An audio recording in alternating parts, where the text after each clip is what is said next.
അപ്പൊ അങ്ങനെ പറയുമ്പോൾ അപ്പൊ അങ്ങനെ തെറ്റാണ് അഹം ബ്രഹ്മാസ്മി എന്ന് പറയുന്ന ആ ഒരു കാര്യം ഒരു തെറ്റിന്റെ ഭാഗമാണ് എന്ന് അറിഞ്ഞ് പറയുന്ന നമ്മൾ തന്നെ ഇപ്പോ നമ്മുടെ ഗുരുവിന്റെ കാര്യം പറയുമ്പോൾ നമ്മൾ ഗുരുവിനെ ദൈവമായിട്ടാണ് നമ്മൾ കാണുന്നത്. ായിട്ടുള്ള തലത്തിനെ കുറിച്ച് മാത്രം സംസാരിക്കുന്ന ആൾക്കാർ ഇപ്പോൾ എത്തീസ്റ്റുകളായാലും വളരെ റാഷണൽ ആയിട്ടൊക്കെ സംസാരിക്കുന്നവർ ഈ ആത്മീയത മൊത്തം തട്ടിപ്പാണെന്ന് പറയാൻ കാരണം ആത്മീയ രംഗത്ത് തന്നെ ഈ പല രീതിയിലുള്ള വിശദീകരണങ്ങൾ ഉണ്ടായിരിക്കുകയാണ്. പല തലത്തിൽ നിന്നാണ് എന്ന് മനസ്സിലാക്കാതെയാണ് ഇതിനെ എല്ലാം കൂടെ ഈ അനുഭവ തലത്തിൽ വികസിക്കാത്ത ആൾക്കാരെ എല്ലാം കൂടെ എടുത്തു വെച്ച് ഇങ്ങനെ നമ്മളിപ്പോൾ ഈ വിവേകാനന്ദ സ്വാമിക്ക് ഇങ്ങനെ ഈ എന്താണ് ഒരു അനുഭവം വന്നു, ശ്രീരാമകൃഷ്ണ പരമഹംസൻ ഇങ്ങനെ സ്പർശിച്ചപ്പോൾ എന്താണ് ഈ ഒരു പാലം കാണാൻ പറ്റുന്നുണ്ട്, പക്ഷെ അത് കുനിയാൻ തോന്നുന്നില്ല, കാര്യം എല്ലാം ഒന്നായിട്ടിരിക്കുന്നു. അല്ലെങ്കിൽ ഇപ്പോൾ നമ്മുടെ ഗുരുവിൻ്റെ ഒരു പ്രത്യേക സ്റ്റേജിലുള്ള ഒരു അനുഭവത്തിൽ തുടക്കത്തിൽ ഗുരു ശരിയാണ്, നിങ്ങൾ എന്നെ കണ്ടിട്ട് അങ്ങനെ നിങ്ങൾക്ക് തോന്നുന്നെങ്കിലും എൻ്റെ ഗുരുവിനെ നിങ്ങൾക്കറിയില്ല, എൻ്റെ ഗുരുവിൻ്റെ ഗുരുവിനെ നിങ്ങൾക്കറിയില്ല. ഒരുപക്ഷെ അവരെക്കുറിച്ച് നിങ്ങൾ അറിഞ്ഞിരുന്നെങ്കിൽ നിങ്ങൾ ഇങ്ങനെ സംസാരിക്കില്ലായിരുന്നു. ഇപ്പൊ വേറൊരു ചാനലുണ്ട്, അവര് അഭിവന്ദ്യ ശിഷ്യപൂജിതക്കെതിരെയും നമ്മുടെ ഗുരുമാർഗത്തിനെതിരെയും ഒക്കെ ഭയങ്കരമായിട്ടുള്ള വീഡിയോകൾ അവർ ഇട്ടുകൊണ്ടിരിക്കുകയാണ്. അപ്പൊ അതിനവര് കുറച്ച് പഴയ വിശ്വാസികളും കുറച്ച് സന്യാസിമാരും ഒക്കെ അവരുടെ അനുഭവങ്ങളെയൊക്കെ അർത്ഥത്തിലല്ല സംസാരിക്കുന്നത്. ഇപ്പൊ ഈ വിഷയം എന്താണെന്ന് സംസാരിക്കുകയാണ്. ഇപ്പോൾ ആ ചാനലിലുള്ള വ്യക്തിയെ സംബന്ധിച്ച് അദ്ദേഹത്തിന് ആശ്രമ പരിചയമോ അങ്ങനെ ഗുരുവിനോടൊപ്പം ജീവിച്ച ഒരു ശീലമൊന്നും ഇല്ല. നേരത്തെ പറഞ്ഞു, ഇപ്പോൾ പുതിയ അധികാര സ്വഭാവത്തിലൊക്കെ ഉള്ളവർ പ്രവർത്തിക്കുമ്പോൾ ഈ മറ്റുള്ളവർക്ക് പഴയ ആൾക്കാർക്കൊക്കെ എന്താണ് വിഷമം ഉണ്ടാകുന്നതെന്നൊക്കെ ശ്രദ്ധിക്കണം എന്ന് ഞാൻ പറഞ്ഞു. ഇപ്പോഴത്തെ രീതിയിൽ ഇപ്പോൾ പലരും ഗുരു പോയി എന്നുള്ള രീതിയിൽ കരുതിയിട്ടാണ് ഇവരൊക്കെ പോലുള്ളവർ സംസാരിക്കുന്നത്. പക്ഷേ ഗുരുക്കന്മാർക്ക് അങ്ങനെ പോകാൻ കഴിയില്ല എന്നുള്ളതാണ്.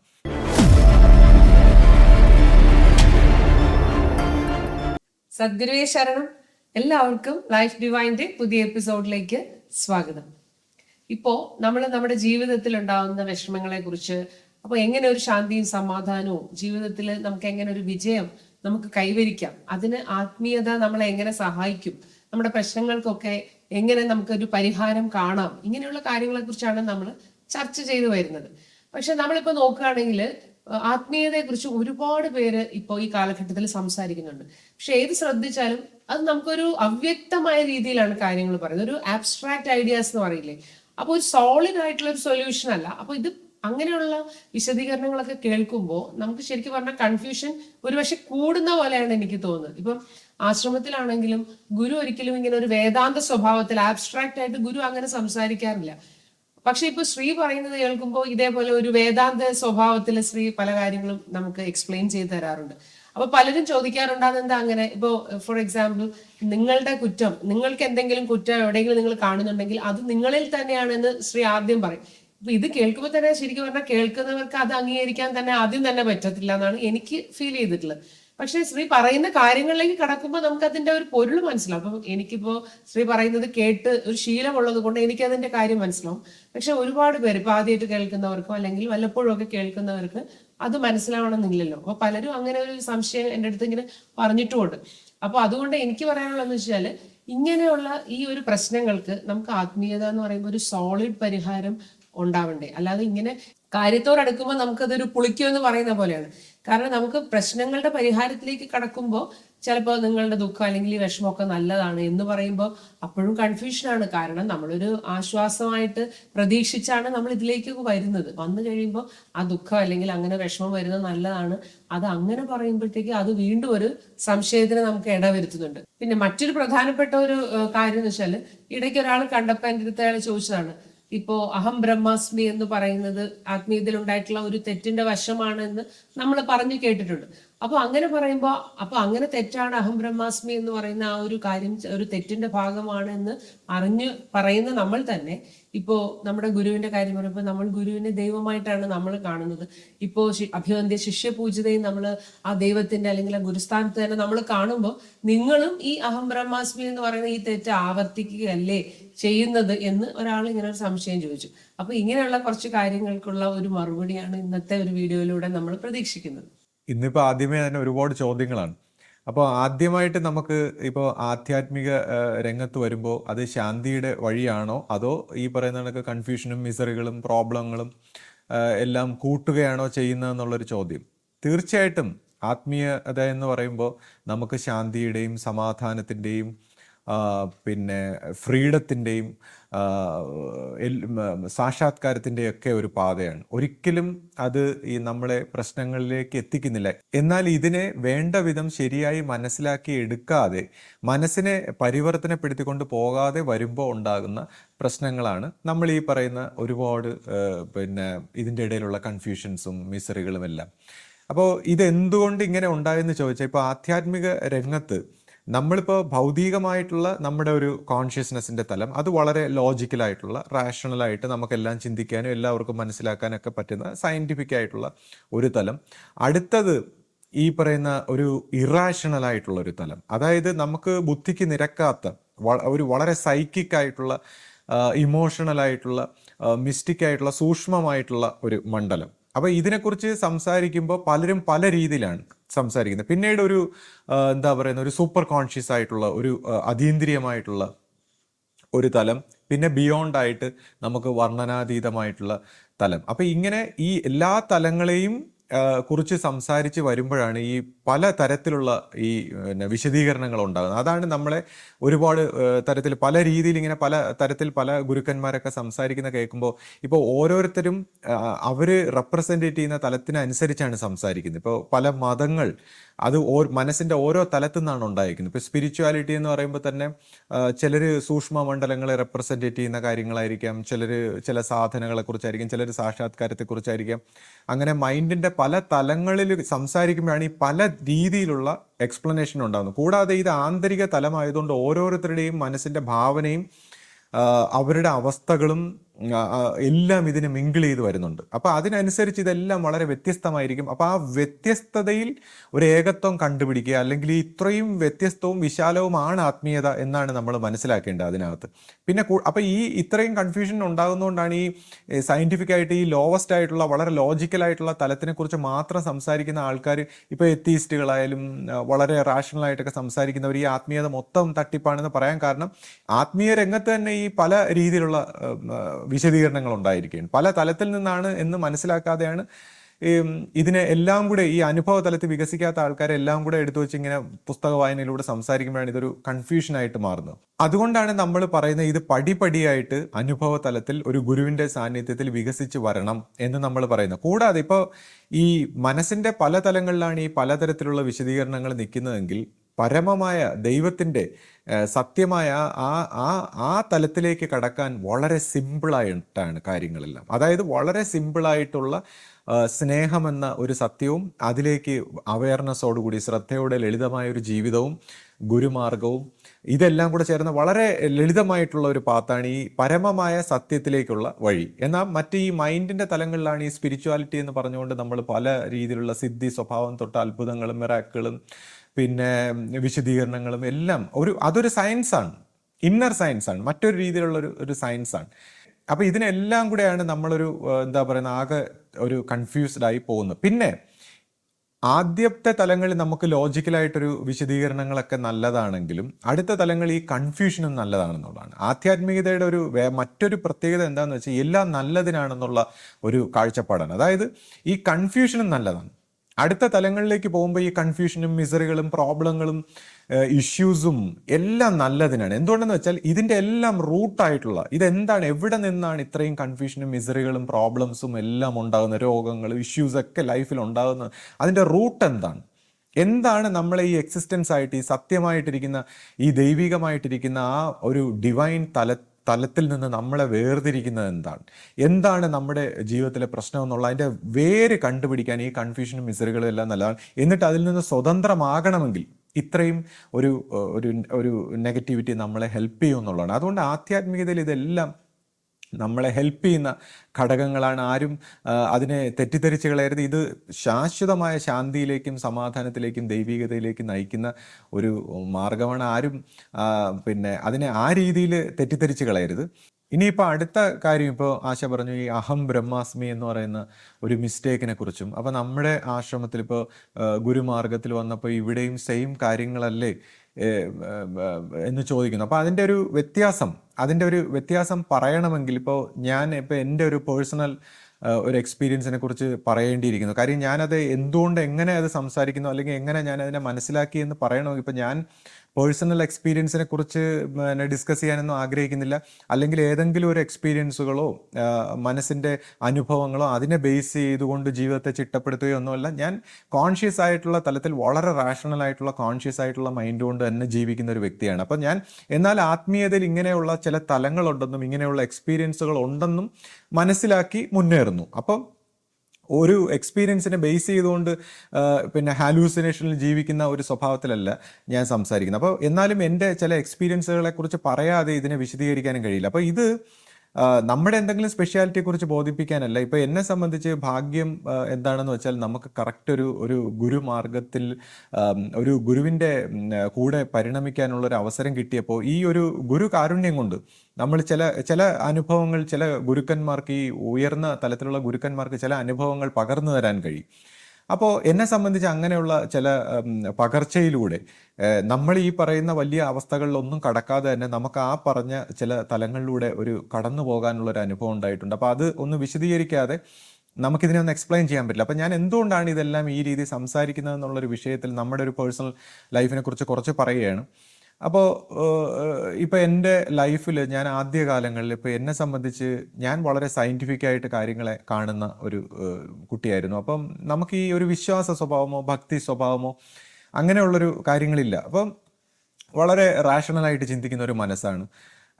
ഇമാജിനേഷനും അങ്ങനെയുള്ള വിഷയങ്ങളൊന്നും ഞാൻ അങ്ങനെ ഇപ്പോൾ എൻ്റെ ആധ്യാത്മിക അനുഭവത്തിൽ തന്നെ ഞാൻ നോക്കുമ്പോൾ ഈ ഇമാജിനേറ്റീവ് ആയിട്ടുള്ള അനുഭവങ്ങളല്ല, വളരെ ക്ലാരിറ്റി ഉള്ള ചില സ്റ്റേറ്റ്സിലൂടെ ചില സ്റ്റേറ്റ്സ് ആധ്യാത്മികമായ ചില സ്റ്റേറ്റ്സ് എൻ്റെ മുമ്പിൽ എക്സ്പീരിയൻസ് പോലും അല്ല, അത് അൺകവർ ചെയ്യുകയാണ്.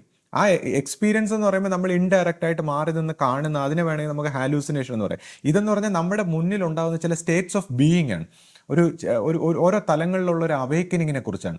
അപ്പോൾ ഇത് ഓരോരുത്തർക്കും ഓരോ രീതിയിലാണ് ആധ്യാത്മികത. ഇപ്പോൾ ചില ഇമാജിനേറ്റീവ് മൈൻഡ് ആയിട്ടുള്ളവർക്ക് ചില പർട്ടിക്കുലർ ഓരോരുത്തരുടെ ആധ്യാത്മികത അവരുടെ ഇന്നർ ജേണി, അവരുടെ ഇന്നർ മൈൻഡിൻ്റെ സംസ്കാരങ്ങൾക്കനുസരിച്ച് വ്യത്യസ്തമാണ്. ഓരോരുത്തരും അണ്ടർഗോയിങ് പോകുന്ന അനുഭവങ്ങൾ, ഓരോരുത്തരുടെയും മനസ്സിൻ്റെ ആ ഒരു സൂക്ഷ്മ തലങ്ങൾ വ്യത്യസ്തമാണ്. അപ്പോൾ എൻ്റെത് ആ സ്റ്റേറ്റ് ഓഫ് ബീയിങ്ങിനെ കുറിച്ചാണ്. അപ്പം ഞാനിങ്ങനെ ആദ്യകാലങ്ങളിൽ ഇപ്പോൾ നമ്മളൊരു ക്യൂരിയോസിറ്റിക്ക് നമ്മൾ ഭയങ്കര നമ്മൾ ഈ യോഗ അഭ്യാസങ്ങളിലൊക്കെ നമ്മൾ കണ്ടിട്ടുള്ള പോലെ ചമ്രം പഠിച്ച് നമ്മൾ കൈയൊക്കെ ഇങ്ങനെ വെച്ച് നമ്മളൊരു മുദ്രയിലൊക്കെ ഇരിക്കുന്ന നമുക്ക് ചെറുപ്പത്തിലൊക്കെ നമുക്ക് വളരെ ഇൻട്രസ്റ്റിംഗ് ആണല്ലോ, മെഡിറ്റേഷനൊക്കെ ചെയ്യുന്ന നമ്മൾ ഇൻട്രസ്റ്റിംഗ്. അപ്പോൾ നമ്മളും അതുപോലെയൊക്കെ അങ്ങോട്ട് ഇരുന്ന് ഒരു മെഡിറ്റേഷൻ പോലെയൊക്കെ ഇൻട്രസ്റ്റിംഗ് ആയിട്ട് ചെയ്യുമ്പോൾ നമുക്കൊരു മന്ത്രം വേണം. അപ്പം നമ്മൾ വിചാരിച്ചു നമ്മുടെ അമ്മ പഠിപ്പിച്ചത് നമ്മുടെ ഗുരുമാർഗത്തിൽ നമ്മുടെ അഖണ്ഡ നാമ മന്ത്രമുണ്ട്. അപ്പോൾ ഒരു മന്ത്രമൊക്കെ എടുത്ത് കണ്ണടച്ച് നമ്മളിങ്ങനെ ജപിക്കുമ്പോൾ പെട്ടെന്ന് തന്നെ എനിക്ക് ഓരോ അനുഭവങ്ങൾ ഉണ്ടാകാൻ തുടങ്ങി എന്നുള്ളതാണ്. അത് ഈ പറയുന്നതൊക്കെ ഹാലൂസിനേറ്റീവ് ആയിട്ടുള്ള ഒരു സ്റ്റേറ്റ് ഓഫ് ബീയിങ് ആണ്. ഇപ്പോൾ ഈ നമുക്കിങ്ങനെ ബോഡി ഫെദർ പോലെ ആയി ലെവിറ്റേറ്റ് ചെയ്യുന്ന പോലത്തെ ഒരു അനുഭവം കണ്ണു തുറന്നു. അപ്പോൾ പെട്ടെന്ന് നമ്മൾ കണ്ണു തുറന്നു, പിന്നീട് നോക്കുമ്പോൾ ഈ അണിമ ഗരിമ എന്നൊക്കെ പറയുന്ന പോലത്തെ ഇങ്ങനെ സൂക്ഷ്മമാകുന്നു, വിശാലമാകുന്നു, ഇങ്ങനെയൊക്കെ ഉള്ള കോൺഷ്യസ്നെസ് ഡിഫറെൻ്റ് ആയിട്ടുള്ള അനുഭവങ്ങൾ പെട്ടെന്ന് ഇങ്ങനെ ഉണ്ടായി ഈ മന്ത്രം ജപിച്ചുകൊണ്ടിരിക്കുമ്പോൾ. അപ്പം നമ്മളിങ്ങനെ അത് പരീക്ഷിക്കുകയാണ്, അല്ലാതെ നമ്മളിത് വിശ്വസിക്കാനോ അല്ലെങ്കിൽ ഇതൊന്നും നമ്മൾ അന്ന് വായിച്ചിരുന്നില്ല. പിൽക്കാലത്താണ് നമ്മളിത് യോഗ സമ്പ്രദായത്തിലുള്ള പുസ്തകങ്ങൾ ഇങ്ങനത്തെ അനുഭവങ്ങളെക്കുറിച്ചൊക്കെ വായിക്കുന്നത്. അപ്പോൾ നമുക്കിത് ക്യൂരിയോസിറ്റി കൂടി ഈ വിഷയങ്ങളിൽ. അങ്ങനെ ഇതിനെ ഒരു സയൻറ്റിഫിക് ആയിട്ടുള്ള ഒരു അപ്രോച്ചിൽ ഇതിങ്ങനെ നിരീക്ഷിച്ചുകൊണ്ടാണ് എൻ്റെ മുന്നേറ്റം. അപ്പോഴും നമ്മൾ ഭക്തിയോ വിശ്വാസമോ അങ്ങനെയൊന്നുമല്ല. അങ്ങനെ നമ്മൾ പിന്നെ പുസ്തകങ്ങളൊക്കെ വായിക്കാൻ തുടങ്ങി, പല കാര്യങ്ങൾ ഇങ്ങനെ പ്രാക്ടീസ് ചെയ്യാൻ തുടങ്ങി. ഈ മെഡിറ്റേഷൻ പോലുള്ള ചില കാര്യങ്ങളൊക്കെ നമ്മൾ പ്രാക്ടീസ് ചെയ്യാനൊക്കെ തുടങ്ങി. അഖണ്ഡനാമമൊക്കെ ജപിച്ചുകൊണ്ട് നമ്മുടെ അറിവിനൊത്ത് ചെയ്യാൻ തുടങ്ങിയപ്പോൾ ഇത് പതുക്കെ നമുക്ക് ആദ്യം ഈ പല എക്സ്പീരിയൻസുകളൊക്കെ ആണെങ്കിൽ പിന്നെ ഇതൊരു എന്താ പറയുന്നത്, മനസ്സങ്ങോട്ട് അശാന്തമാകാൻ തുടങ്ങി. മനസ്സിന് പിന്നെ ഒരു ശാന്തി ഇല്ലാത്ത അവസ്ഥ. കാര്യം നമ്മുടെ ഈ സബ് കോൺഷ്യസ് അൺകോൺഷ്യസ് തലത്തിലേക്കൊക്കെ മൈൻഡ് പെനിട്രേറ്റ് ചെയ്യുമ്പോൾ ഈ പുതിയ ചില നമ്മുടെ ഒളിഞ്ഞിരിക്കുന്ന ചിന്താധാരകളും ഇതെല്ലാം ഇളകി ഇങ്ങോട്ട് വന്നിട്ട് നമ്മൾ മനസ്സ് അശാന്തമാവും. അപ്പോൾ പ്രോപ്പർ ഗുരുവിൻ്റെ ഗൈഡൻസ് അല്ലെങ്കിൽ ഇപ്പോൾ ഈവൻ അത് സൈക്കിക് പ്രോബ്ലങ്ങളായിട്ടൊക്കെ മാറിപ്പോകും. അതാണ് നമ്മുടെ ഈ എനർജി റേസ് ചെയ്യുന്നതിനനുസരിച്ച് പ്രോപ്പർ ഗുരുവിൻ്റെ ഒരു ഗൈഡൻസ് ഉണ്ടാകണമെന്നാണ് പറയുന്നത്. ലക്കിലി എനിക്ക് ഒരു ഗുരു ഉണ്ടായിരുന്നു എന്നുള്ളതാണ്. അപ്പോൾ അതിൽ തന്നെ ആദ്യകാലത്ത് ഞാൻ നോക്കുമ്പോൾ നമ്മുടെ ഫൗണ്ടർ ഗുരു പോയി. അപ്പോൾ നമ്മൾ വിചാരിച്ചു അയ്യോ ഗുരു പോയല്ലോ, നമുക്കിതിലൊക്കെ ഇൻട്രസ്റ്റ് ആയ സമയത്ത് ഗുരു പോയല്ലോ എന്നുള്ള രീതിയിൽ ചിന്തിക്കുമ്പോഴാണ് നമ്മുടെ ശിഷ്യപൂജിത നമ്മളെ പണ്ട് ഗുരു എങ്ങനെയാണോ നമ്മളെ സ്നേഹത്തോടെ നമ്മളെ കണ്ടിരുന്ന ആ രീതിയിൽ നമ്മളെ സ്നേഹിക്കുകയും അടുപ്പിച്ച് നിർത്തുകയൊക്കെ ചെയ്തു. അപ്പോഴും നമ്മളൊരു പരീക്ഷണം പോലെ ശിഷ്യപൂജിത അങ്ങനെ ഗുരുസ്ഥാനത്ത് സ്വീകരിക്കാനൊന്നും മനസ്സ് തയ്യാറാകുന്നില്ല. അപ്പോഴാണ് ഈ ശിഷ്യപൂജിതയോടൊപ്പം ചില അനുഭവങ്ങളൊക്കെ ഉണ്ടാകുന്നത്. അതായത് ഇപ്പോൾ ശിഷ്യപൂജിതയോടൊപ്പം നമ്മളിങ്ങനെ ഗുരുമാർഗത്തിൽ ഇങ്ങനെ പരിണമിച്ച് വരുന്ന സമയത്ത്, ഇപ്പോൾ ഞാൻ പറഞ്ഞു ഈ അശാന്തമായ സമയത്ത് അങ്ങനെ വന്നപ്പോൾ നമുക്ക് പെട്ടെന്ന് പിന്നെ ശാന്തി തേടണം. അതായത് അപ്പോഴാണ് നമ്മൾ ഈ രമണ മഹർഷിയുടെയൊക്കെ പുസ്തകങ്ങളൊക്കെ വായിക്കുമ്പോൾ അദ്ദേഹം ഈ ആത്മശാന്തിയെക്കുറിച്ചൊക്കെ പറയുമ്പോൾ നമ്മൾ അതിൽ വളരെ ഇൻട്രസ്റ്റ് ആയി. അപ്പോൾ പിന്നെ നമുക്കൊരു ശാന്തി, ആത്മശാന്തി എന്നൊക്കെ പറഞ്ഞ് നിൽക്കുമ്പോൾ ആ സാഹചര്യത്തിൽ ഇങ്ങനെ ഇപ്പോൾ ഒരു സമയത്ത് ഒരു ദിവസം ഞാൻ വളരെ ഇങ്ങനെ വിഷമിച്ച് ഇങ്ങനെ വിഷണ്ണനായി ഇങ്ങനെ ഗുരുവിൻ്റെ അടുത്ത് ചെല്ലുമ്പോൾ ഗുരു എൻ്റെ നെഞ്ചിലിങ്ങനെ കൈ വെച്ചിട്ട് എൻ്റെ കണ്ണിലേക്ക് ഇങ്ങനെ നോക്കി. അപ്പം എനിക്ക് പെട്ടെന്നൊരു ശാന്തി ഫീൽ ചെയ്തു. അതിനുശേഷം ഞാൻ വീട്ടിലിങ്ങനെ ഇരിക്കുന്ന സമയത്ത് നമുക്ക് പെട്ടെന്ന് എവ്രിതിങ് എല്ലാത്തിലേക്കും നമ്മൾ ശാന്തമായി ഇങ്ങനെ നോക്കുമ്പോൾ എല്ലാത്തിലും നമ്മൾ അവേക്കൻഡ് ആയിട്ട്, അതായത് ആനിമേറ്റ് ഇനാനിമേറ്റ് ആയിട്ടുള്ള എല്ലാത്തിലും ഒരു യൂണിവേഴ്സൽ ബോഡി അവേക്കനിങ് എന്ന് പറയുന്ന ഒരു സ്റ്റേറ്റിലേക്ക് നമ്മൾ വന്നു. അപ്പോൾ ഇതൊന്നും ഞാൻ പറയുന്നത് ദർശനങ്ങളല്ല, നമുക്ക് ഒരു അവേക്കനിങ് ആണ്. അപ്പോൾ പിൽക്കാലത്ത് ഞാൻ വായിച്ചിട്ടുണ്ട്, നമ്മളിപ്പോൾ ഈ വിവേകാനന്ദ സ്വാമിക്ക് ഇങ്ങനെ ഈ എന്താണ് ഒരു അനുഭവം വന്നു, ശ്രീരാമകൃഷ്ണ പരമഹംസൻ ഇങ്ങനെ സ്പർശിച്ചപ്പോൾ എന്താണ് ഈ ഒരു പാലം കാണാൻ പറ്റുന്നുണ്ട്, പക്ഷേ അത് കുനിയാൻ തോന്നുന്നില്ല, കാര്യം എല്ലാം ഒന്നായിട്ടിരിക്കുന്നു. അല്ലെങ്കിൽ ഇപ്പോൾ നമ്മുടെ ഗുരുവിൻ്റെ ഒരു പ്രത്യേക സ്റ്റേജിലുള്ള ഒരു അനുഭവത്തിൽ തുടക്കത്തിൽ ഗുരു ഇങ്ങനെ പറയുന്നു, വണ്ടി വരുന്നത് കാണുന്നുണ്ട് പക്ഷെ മാറാൻ കഴിയുന്നില്ല, എല്ലാം ഒന്നായിട്ടുള്ള ഒരു സ്റ്റേറ്റ്. അപ്പം നമുക്കും ഈ ഒരു സ്റ്റേറ്റിലേക്ക് ഗുരു കുറച്ച് നേരത്തേക്കെങ്കിലും നമ്മളെ അത് കാണിച്ചു തന്നു എന്നുള്ളതാണ്. അതിനുശേഷം ഇപ്പോൾ പറയുന്ന പോലെ ഒരു യൂണിവേഴ്സൽ മൈൻഡ് എന്ന് പറയുന്ന ഒരു സ്റ്റേറ്റ്, പിന്നെ യൂണിവേഴ്സൽ അവയർനെസ് ആയിട്ടുള്ള ഒരു എല്ലാത്തിനെയും നമ്മളിങ്ങനെ ഒബ്സർവിങ് ആയിട്ട് നിൽക്കുന്ന സ്റ്റേറ്റ്. അപ്പോൾ നേരത്തെ ഞാൻ പറഞ്ഞ ആ ഒരു സ്റ്റേറ്റിനെ കുറിച്ച് ജിദ്ദു കൃഷ്ണമൂർത്തിയൊക്കെ ഇങ്ങനെ പറഞ്ഞിട്ടുണ്ട്, അതായത് the observer is the observed എന്ന് പറയുന്ന ആ ഒരു സ്റ്റേറ്റിനെ കുറിച്ച്. അപ്പോൾ ഇതിലൂടെയൊക്കെ നമ്മളിങ്ങനെ പടിപടിയായിട്ട് കടന്നുപോയി അവസാനം ഒരു കംപ്ലീറ്റ് നത്തിങ്, അതായത് ഐ എം നോട്ട്, നമ്മൾ ഞാനെന്ന ഭാവത്തിലുള്ള മെമ്മറികളും ചിന്തകളും തൻ്റെ അസ്തിത്വവും എല്ലാം പാടെ ഇല്ലാതായി ഒരു കംപ്ലീറ്റ് ഒരു ശൂന്യത പോലത്തെ ഒരു സ്റ്റേറ്റിൽ നമ്മളിങ്ങനെ ഒരു ആശ്ചര്യകരമായി, ഇതിപ്പോൾ നമ്മളൊരു വേഗമായിട്ടാണ് പറയുന്നത്, ഇത് പറയുന്നത് പോലെ അല്ല.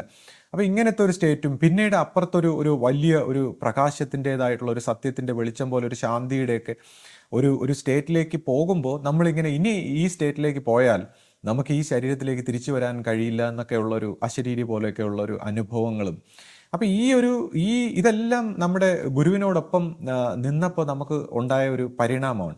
അപ്പോൾ ഈ ഒരു അനുഭവം ഇപ്പോൾ ശരീരത്തെ ഗുരുക്കന്മാരുടെ കൂടെ നിന്ന് അത് പ്രിപ്പയർ ചെയ്ത് എടുത്തില്ലെങ്കിൽ നമ്മൾ ഈ പറയുന്ന പിന്നെ അബ്സല്യൂട്ടായിട്ടുള്ള സ്റ്റേറ്റിലൊക്കെ പോയി കഴിഞ്ഞാൽ ശരീരത്തിൻ്റെ ഒരു പർപ്പസ് ഫിനിഷ് ആവും എന്നുള്ളതാണ്. അപ്പോൾ ഇങ്ങനെയുള്ള ഈ കംപ്ലീറ്റ് നത്തിങ്നെസ് ആയിട്ടുള്ള ഒരു സ്റ്റേറ്റിലും ആ ഒരു ശാന്തിയുടെയൊക്കെ ഒരു വശം നമ്മൾ മനസ്സിലാക്കുമ്പോൾ ഈ ഇപ്പോൾ ഓരോ സ്റ്റേറ്റിനും ഓരോ ശാന്തിയും ഓരോ തരത്തിലുള്ള സമാധാനവും ഒക്കെ ഉണ്ട്. അപ്പോൾ ഈ ഓരോ തലങ്ങളെയും റിയലൈസേഷനായിട്ടൊക്കെ തെറ്റിദ്ധരിക്കുന്നവരൊക്കെ ഉണ്ട്. അപ്പോൾ ഇങ്ങനെയുള്ള മിസ്റ്റിക്കൽ അനുഭവത്തിലൂടെ നമ്മൾ ഗുരുകാരുണ്യം കൊണ്ട് നമുക്കിങ്ങനെ കടന്നു പോകാൻ കഴിഞ്ഞു. അപ്പോൾ അത് ഞാനിങ്ങനെ പിൽക്കാലത്ത് ചില സന്യാസിമാർ, വളരെ അഡ്വാൻസ് ആയിട്ടുള്ള ചില സന്യാസിമാരോടൊക്കെ ഡിസ്കസ് ചെയ്യുമ്പോൾ അവർ പറഞ്ഞാൽ ശരിയാണ്, അങ്ങനത്തെ അനുഭവങ്ങളൊക്കെ ഉണ്ട്, നല്ലതാണ്. എന്നാൽ ഒരു സന്യാസി എന്നോട് പറഞ്ഞു, ഒരു യോഗ സമ്പ്രദായത്തിലുള്ള സന്യാസി പറഞ്ഞു, നിങ്ങൾ ഈ പറയുന്ന അനുഭവങ്ങൾ അത് ഹാലൂസിനേഷൻ ആയിരിക്കും.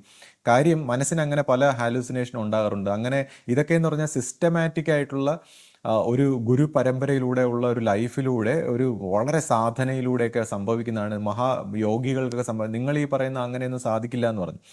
അപ്പം ഞാൻ പറഞ്ഞു, ശരിയാണ്, നിങ്ങൾ എന്നെ കണ്ടിട്ട് അങ്ങനെ നിങ്ങൾക്ക് തോന്നുന്നെങ്കിലും എൻ്റെ ഗുരുവിനെ നിങ്ങൾക്കറിയില്ല, എൻ്റെ ഗുരുവിൻ്റെ ഗുരുവിനെ നിങ്ങൾക്കറിയില്ല. ഒരു പക്ഷേ അവരെക്കുറിച്ച് നിങ്ങൾ അറിഞ്ഞിരുന്നെങ്കിൽ നിങ്ങളിങ്ങനെ സംസാരിക്കില്ലായിരുന്നു. അപ്പോൾ ഈ മഹാഗുരുക്കന്മാരുടെ സാന്നിധ്യത്തിൽ നമ്മൾ ഇതുപോലുള്ള ചില അനുഭവങ്ങളിലൂടെ കടന്നുപോയി. അത് ഗുരു നമ്മളെ കടത്തിക്കൊണ്ടുപോയി. ഒരു പക്ഷേ ഇത് ഇങ്ങനെ പറയാനുള്ള ഒരു അവസരം വരുമായിരിക്കാം, അതുകൊണ്ടായിരിക്കാം നമുക്ക് ഇങ്ങനെയുള്ള ചില അനുഭവങ്ങൾ ഗുരു പകർന്നു തരികയുണ്ടായി. അപ്പോൾ ഈ അഹം ബ്രഹ്മാസ്മി എന്ന് പറയുന്ന ഒരു മിസ്റ്റേക്കിനെ കുറിച്ച് പറയുമ്പോൾ ഇപ്പം നമ്മൾ ഈ ഗുരുവായിട്ട് പറയുന്നത് ഒരിക്കലും ഈ ഗുരുക്കന്മാരുടെ ശരീര മനസ്സുകളെ കുറിച്ചല്ല. ഇപ്പോൾ ഗുരുവിൻ്റെ ജന്മത്തെക്കുറിച്ച് പറയുമ്പോൾ ഈ ഉപരിമനസ്സായ ശ്രീകൃഷ്ണൻ ഒരു അതിമാനസ തേജസ്സിനെ ഭൂമിയിലേക്ക് ആനയിച്ച് കൊണ്ടുവരുന്നതായിട്ടും ഒരു പ്രത്യേക കുടുംബത്തിൽ രഹസ്യമായി ജനിപ്പിച്ചു, ആ കുട്ടി വളർന്നു വരുന്ന ഒരു പ്രായം വരെ ഒരു രക്ഷകർത്താവിനെ പോലെ ആ കുട്ടിയോടൊപ്പം ഉണ്ടായിരുന്നതായിട്ടും അതിനുശേഷം ജീവിതത്തിൻ്റെ എല്ലാ കഷ്ടതകളും പ്രശ്നങ്ങളും എല്ലാം സ്വയം അഭിമുഖീകരിക്കുകയും ഈ കുട്ടി പല അവസ്ഥകളും അവസ്ഥാന്തരങ്ങളും എല്ലാം കടന്ന് ഒരു 73 ഒരു കാലഘട്ടത്തിൽ ആ സത്യത്തിൻ്റെ വഴിയിലേക്ക് ശരിയായ ഒരു മാർഗനിർദ്ദേശനം കൊടുത്തതായിട്ടൊക്കെ നമ്മൾ ഇങ്ങനെ വായിച്ചിട്ടുണ്ട്. അപ്പോൾ ഈ ഒരു അതിമാനസ തേജസ്, ആ പ്രകാശത്തിനെയാണ്, ആ പരമപ്രകാശത്തിനെയാണ് നമ്മൾ ഗുരുവായിട്ട് സംബോധന ചെയ്യുന്നത്. അപ്പോൾ ഈ ഗുരുവിനെ, ഈ മനുഷ്യ രൂപത്തിലുള്ള ആ പരമപ്രകാശത്തെ, ആ പരമമായ സത്യത്തെ, ഈ മനുഷ്യ രൂപത്തിലുള്ള ഈ വ്യക്തിത്വം എങ്ങനെ അതിലേക്ക് ഒന്നാകുന്നു എന്നുള്ളതാണ്. അപ്പോൾ ഇതൊരിക്കലും ശരീര മനസ്സുകളായിട്ടുള്ള ഒരു വ്യക്തിത്വത്തെ അല്ല ഗുരുവായിട്ട് നമ്മൾ പറയുന്നത്. അങ്ങനെയാണെങ്കിൽ ഈ ഗുരുവിൻ്റെ അടുത്ത തലമുറയിലുള്ള ആ ഗുരുവിൻ്റെ കുടുംബത്തിലുള്ളവരായിരിക്കും പിന്നെ ഗുരുസ്ഥാനത്ത് വരേണ്ടത്. അപ്പോൾ ശരീര മനസ്സുകളെ അല്ല നമ്മൾ ഗുരുവായിട്ട് കാണുന്നത്. അതിൻ്റെ അകത്തിരിക്കുന്ന ആ പ്രകാശത്തെ, ആ ബോധ, ആ ഇൻ്റലിജൻസ് ആയിട്ടുള്ള, സ്നേഹമായിട്ടുള്ള, സത്യമായിട്ടുള്ള ആ പരമ്പൊരുളിനെയാണ് നമ്മൾ ഗുരുവായിട്ട് കാണുന്നത്. അപ്പോൾ ഈ ലൈറ്റ് ഇപ്പോൾ നമ്മുടെ ഗുരുവിൻ്റെ ആദിസങ്കല്പത്തിൽ ലയിച്ചതിന് ശേഷം ഇപ്പോൾ ശിഷ്യപൂജിതയിൽ നമ്മൾ അതേ ലൈറ്റിൻ്റെ ഒരു സാന്നിധ്യമായിട്ട് ഗുരുവായിട്ട് സ്വീകരിച്ചിരിക്കുകയാണ്. അപ്പോൾ അപ്പോഴും ഈ ഒരു വിഭാഗത്തിലുള്ളവർ ഇതിനെക്കുറിച്ച് ഇങ്ങനെ ഒരു പരാതി, ഇപ്പോൾ ശിഷ്യപൂജിത അതെങ്ങനെ സാധിക്കും, അല്ലെങ്കിൽ നമ്മുടെ ഗുരുവിനെ വിശ്വസിക്കുന്നവരെ സംബന്ധിച്ച് ഇങ്ങനെ ഒരു സംശയം ഉണ്ടാവുകയാണ്. അപ്പോൾ അവിടെയാണ് ആ ശിഷ്യപൂജിതയുടെ ഒരു ട്രാൻസ്ഫോർമേഷൻ എങ്ങനെയെന്ന് വെച്ചാൽ, എനിക്കിപ്പോൾ ഇങ്ങനത്തെ ഒരു സ്റ്റേറ്റിലൂടെ കടന്നു പോയതുകൊണ്ട് എനിക്കറിയാം ഈ നത്തിങ് ആയിട്ടുള്ള, താനെന്ന ഭാവത്തിൽ എല്ലാം മാറി നത്തിങ് ആയി, യൂണിവേഴ്സൽ മൈൻഡായിട്ട് വികസിച്ച ഈ തലത്തിൽ നിന്ന് നത്തിങ് ആയി ഒന്നുമല്ലാതെ ഭക്തന് ഗുരുവിൽ വരും പരമൈക്യമെന്നുള്ള രീതിയിൽ ഈ ജീവൻ ആ പരമമായ സത്യത്തിൽ ലയിച്ചതിന് ശേഷം ലയിച്ചതിന് ശേഷം തിരിച്ചു വരുമ്പോൾ എന്താണ് സംഭവിക്കുന്നതെന്ന് വെച്ചാൽ, ഈ ഒരു സ്റ്റേജിൽ പല ഗുരുക്കന്മാരും അവരുടെ ശരീരം ഉപേക്ഷിച്ച് പോയതും, അല്ലെങ്കിൽ അവരെ ഈ സ്ഥലത്തിലേക്ക്, ഈ നത്തിങ് സ്റ്റേറ്റ് കടത്തി വിടാത്തതിനെ കുറിച്ചൊക്കെ നമ്മൾ ഒരുപാട് വായിച്ചിട്ടുണ്ട്. അപ്പോൾ അതിനെക്കുറിച്ചൊക്കെ വിശദീകരിക്കുമ്പോൾ സമയം പോകും. അപ്പോൾ എന്തായാലും ഈ പരമമായ സത്യമായ അതീവ സത്യപ്രകാശമായിരിക്കുന്ന ആ പ്രകാശത്തെ ടച്ച് ചെയ്ത ഒരു ജീവൻ തിരിച്ച് ഈ ശരീരത്തിലേക്ക് വരാൻ അത് ഗുരുക്കന്മാരെ ട്രെയിൻ ചെയ്തിട്ടാണ്. ഗുരുക്കന്മാർ ജന്മങ്ങളായിട്ട് മറ്റു മനുഷ്യരോടുള്ള കമ്പാഷൻ, അവർക്കും കൂടി ഇത് പകർന്നു കൊടുക്കണമെന്നുള്ളൊരു കമ്പാഷൻ എന്ന് പറയുന്ന ഒരു ആഗ്രഹം ഈ കുട്ടിയിൽ അല്ലെങ്കിൽ ഈ വ്യക്തിത്വത്തിൽ അത് ജനിപ്പിച്ചെടുത്തുകൊണ്ട് വേണം ഈ കുഞ്ഞ് അത് തിരിച്ചു വരാൻ ഇങ്ങനെയുള്ള ഒരു സ്റ്റേറ്റിലേക്ക്. അല്ലെങ്കിൽ ഈ പറയുന്ന പോലെ ഒരു ഹ്യൂമൻ ബോഡിയുടെ ഒരു പർപ്പസ്, അല്ലെങ്കിൽ ഒരു ജീവന്റെ പർപ്പസ് കഴിഞ്ഞാൽ പിന്നെ ഈ ജീവൻ ആ സത്യത്തിന്റെ ആനന്ദത്തിൽ ലയിച്ചതിന് ശേഷം ഈ ശരീര മനസ്സുകളിലേക്ക് തിരിച്ചു വരില്ല എന്നുള്ളതാണ്. അത് ഡിസോൾവ് ആയി പോകും. അപ്പോൾ ഇങ്ങനെ ഒരു ശിഷ്യൻ തിരിച്ചു വരുമ്പോൾ പിന്നെ ഈ ശിഷ്യൻ നമ്മൾ ഈ വിചാരിക്കുന്ന പോലെ ഈ ശരീര മനസ്സുകളുടെ ഉടമയല്ല, ആ സത്യത്തിൻ്റെ ഒരു റെപ്രസെൻറ്റേറ്റീവാണ്. ആ സത്യത്തിലേക്ക് പോയി വിലയം പ്രാപിച്ച തൻ്റെ ഭക്തന് ഗുരുവിൽ വരും പരമൈക്യം എന്നുള്ള രീതിയിൽ ആ ഗുരുവിനെ സാക്ഷാത്കരിച്ച ശിഷ്യൻ പിന്നെ ആ ഗുരുവിൻ്റെ പ്രകാശ രൂപമായിട്ട് ആന്തരികതയിൽ വർത്തിക്കുമ്പോഴും ശരീര മനസ്സുകൾ ഈ പറയുന്ന സാധാരണക്കാരെ പോലെ നമ്മുടെ കണ്ണുകളിൽ, അതായത് നമുക്ക് മനുഷ്യരാശിയുടെ ഒരു എക്സ്പീരിയൻസ് ആകുന്ന തലത്തിൽ വർത്തിക്കുന്നതാണ്. അപ്പോൾ അത് ഒരിക്കലും മനുഷ്യരാശിയുടെ ഈ ഒരു ശരീര മനസ്സിൻ്റെ ലെവലിലുള്ള ഗ്രോസ് ആയിട്ടുള്ള ഒരു തത്വമല്ല. അതൊരു ഈ പരമമായ സത്യത്തിൻ്റെ ഒരു സാന്നിധ്യമാണ്. അപ്പോൾ ഇവിടെ ഇത് അഹം ബ്രഹ്മാസ്മിയിൽ നിന്ന് വ്യത്യസ്തമാകുന്ന ഞാൻ ബ്രഹ്മം എന്ന് പറയുന്ന, അഹം ബ്രഹ്മം എന്ന് പറയുന്ന ആ ഒരു കാഴ്ചപ്പാട് മനസ്സിൻ്റെ ഒരു തലത്തിൽ നിന്നാണെങ്കിൽ, ആ ബ്രഹ്മമാണ് ഈ ഞാനായിട്ടും തൻ്റെ ഗുരുവായിട്ടും സകലതുമായിട്ടിരിക്കുന്നെന്ന് പറയുന്ന സാക്ഷാത്കാരത്തിൻ്റെ ഭാവവും രണ്ടും രണ്ടാണ്. ആ പരമമായ ബ്രഹ്മം തൻ്റെ ഗുരുവായിട്ടും താനായിട്ടും എല്ലാം വർത്തിക്കുന്ന ആ സത്യം, തൻ്റെ പൊരുളായിട്ടിരിക്കുന്ന സത്യം എന്നുള്ളൊരു സാക്ഷാത്കാരവും അഹം ബ്രഹ്മം എന്ന് പറയുന്ന ഒരു അനുഭവവും തമ്മിൽ വ്യത്യാസമാണ്. അപ്പോൾ ഈ ഒരു വ്യത്യാസം നമ്മൾ മനസ്സിലാക്കണം. നമ്മളെപ്പോഴും ഈ അതിമാനസ തേജസ്സായിട്ടുള്ള അതിനെയാണ് നമ്മൾ ഗുരുവായിട്ട്, ആ പരമസത്യമായിട്ട് നമ്മൾ സ്വീകരിക്കുന്നത്. എന്നാൽ ഈ ശരീര മനസ്സുകൾക്ക് പ്രാധാന്യമില്ലേ എന്ന് ചോദിച്ചു കഴിഞ്ഞാൽ, ഈ ശരീര മനസ്സുകളെക്കുറിച്ച് പറയുന്നത് ഇത്തരത്തിലുള്ള ആ പരമപ്രകാശത്തിൻ്റെ വക്താവായിട്ടുള്ള ഒരു ഗുരുവിനെ സൂക്ഷ്മ രൂപത്തിൽ നമ്മൾ ദർശിക്കുമ്പോൾ ആ ഗുരുവിൻ്റെ ഓരോ രോമകൂപങ്ങളിൽ നിന്നും കോടി സൂര്യന്മാരുടെ പ്രകാശം, ശീതളമായ, അത് ചൂടില്ലാത്ത കോടി സൂര്യന്മാരുടെ പ്രകാശം ഈ രോമകൂപങ്ങളിൽ നിന്ന് ഉൾവഹിക്കുന്നതായിട്ട് അനുഭവം രേഖപ്പെടുത്തിയിരിക്കുന്നു. അപ്പോൾ ഇതാണ് ഇത്തരത്തിലുള്ള ഒരു അനുഭവം ത്തിൻ്റെ വെളിച്ചത്തിൽ ഈ ശരീര മനസ്സുകൾക്ക്, ഈ രോമകൂപങ്ങളിൽ നിന്ന് ഇത്രയും പ്രകാശം വമിക്കുന്ന ഈ ശരീര മനസ്സുകൾക്ക് പ്രാധാന്യമില്ലേ എന്ന് വെച്ചാൽ അതിനും എല്ലാത്തിനും പ്രാധാന്യം. ഈ ഗുരുവിൻ്റെ, ഈ പരമമായ സത്യത്തിൻ്റെ ഒരു സാക്ഷാത്കാരത്തിലേക്ക് വരുന്ന ഗുരുവിൻ്റെ മാർഗത്തിൻ്റെ ഒരു വളരെ മിസ്റ്റിക്കലായിട്ടുള്ള ഒരു സീക്രട്ടാണിത്. അപ്പോൾ ഇങ്ങനെയാണ് ഈ ഗുരുമാർഗത്തിലൂടെ ഈ പ്രകാശത്തെ, ഈ പരമപ്രകാശത്തെ നമിച്ചുകൊണ്ടാണ് ഗുരുശിഷ്യ പരമ്പര മുന്നേറുന്നത്. അപ്പോൾ അങ്ങനെയുള്ള ഒരു സത്യത്തിലേക്ക് നയിക്കുമ്പോൾ ഉണ്ടാകുന്ന, അല്ലെങ്കിൽ ആ ഒരു ഗുരു പരമ്പര എങ്ങനെ മുന്നേറണം, എങ്ങനെ വാക്കാണ് സത്യം, സത്യമാണ് ഗുരുവാണ് ദൈവം എന്നുള്ള രീതിയിൽ എങ്ങനെ പരിണമിക്കണം, ഇതൊക്കെയാണ് ഒരു ഗുരുമാർഗത്തിൻ്റെ സീക്രട്ട്. അപ്പോൾ അവിടെ ഒബീഡിയൻസിന്, സമർപ്പണത്തിന്, സ്നേഹത്തിന്, ഇതിനെല്ലാമുള്ള വില അവിടെ ഈ റാഷണലായിട്ടുള്ള തലം, മനസ്സിൻ്റെ ആ 3 തലങ്ങളിലുള്ള റാഷണലായിട്ടുള്ള തലം കൊണ്ടാണോ ഇതിനെല്ലാം ഇത്തരം ഗുഹ്യതരമായിട്ടുള്ള ഈ രഹസ്യ സ്വഭാവത്തിലുള്ള ഈ വിഷയങ്ങളെ വിലയിരുത്തേണ്ട, അല്ലെങ്കിൽ റാഷണൽ ബുദ്ധി കൊണ്ട് മാത്രം പ്രവർത്തിക്കുന്ന മനുഷ്യർ ഇതിനെ എങ്ങനെ മിസ്ട്രീറ്റ് ചെയ്ത് മിസ്ഹാൻഡിൽ ചെയ്തിരിക്കുന്നു എന്നൊക്കെയുള്ള കാര്യം നമ്മുടെ പരമ്പരയിൽ തന്നെ നമുക്കറിയാവുന്നതാണ്. അപ്പോൾ അതിനെക്കുറിച്ചൊക്കെ നമ്മൾ മനസ്സിലാക്കുമ്പോൾ നമുക്ക് സംഭവിച്ചു പോയിരിക്കുന്ന മിസ്റ്റേക്ക് എന്താണെന്നോ അല്ലെങ്കിൽ നമ്മൾ ഏത് രീതിയിൽ ഇതിനെ തിരുത്തിയെടുക്കണമെന്നൊക്കെ നമുക്ക് മനസ്സിലാകുന്നതാണ്. ശ്രീ, മറ്റൊരു പ്രധാനപ്പെട്ട ഒരു കാര്യം എനിക്ക് ചോദിക്കാനുള്ളതെന്ന് വെച്ചാൽ, ഇപ്പൊ വേറൊരു ചാനലുണ്ട്, അവര് അഭിവന്ദ്യ ശിഷ്യപൂജിതക്കെതിരെയും നമ്മുടെ ഗുരുമാർഗത്തിനെതിരെയും ഒക്കെ ഭയങ്കരമായിട്ടുള്ള വീഡിയോകൾ അവർ ഇട്ടുകൊണ്ടിരിക്കുകയാണ്. അപ്പൊ അതിനവര് കുറച്ച് പഴയ വിശ്വാസികളും കുറച്ച് സന്യാസിമാരും ഒക്കെ അവരുടെ അനുഭവങ്ങളെയൊക്കെ മുൻനിർത്തിയിട്ടാണ് അവരിങ്ങനെ വളരെ വിശദമായിട്ട് ഇങ്ങനെ നമ്മളെ വിമർശിച്ചുകൊണ്ട് വളരെ മോശമായിട്ടൊക്കെ സംസാരിക്കുന്നത്. അപ്പൊ എനിക്കെപ്പോഴും തോന്നുന്ന കാര്യം വെച്ചാൽ, എന്തുകൊണ്ട് ഇവർക്ക് ഈ കാര്യം മനസ്സിലാകുന്നില്ല, അതെന്താ അവർക്ക് മനസ്സിലാക്കാൻ പറ്റാത്തതെന്ന് എനിക്കൊരു സംശയമുണ്ട്. ഏത് അടിസ്ഥാനത്തിലാണ് അവരിതിങ്ങനെ പറയുന്നത്? മറ്റൊന്നെന്ന് വെച്ചാൽ, ഇപ്പോ ഗുരു തന്നെ നമ്മുടെ കാര്യം ഗുരു തന്നെ പറഞ്ഞിട്ട് പോയിരുന്നു എങ്കിൽ ഇങ്ങനെ ഒരു കൺഫ്യൂഷൻ ഉണ്ടാവില്ലല്ലോ. അഭിവന്ദ്യ ശിഷ്യപൂജിതയെ കുറിച്ച് ഗുരു തന്നെ നേരത്തെ പറഞ്ഞിരുന്നെങ്കിൽ ഇങ്ങനെ ഒരു കാര്യം, ഇവിടെ ഒരു തർക്കത്തിന്റെ ഒരു കാര്യം ഉണ്ടാവില്ല എന്നൊരു അഭിപ്രായം അവർ പറയുന്നുണ്ട്. അപ്പം എന്തുകൊണ്ടായിരിക്കും ഗുരു അത് അങ്ങനെ പറയാതിരുന്നത്?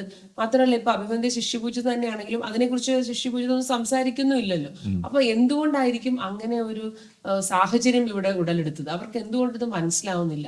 അതിനെന്താന്ന് ശ്രീക്ക് പറയാനുള്ളത്?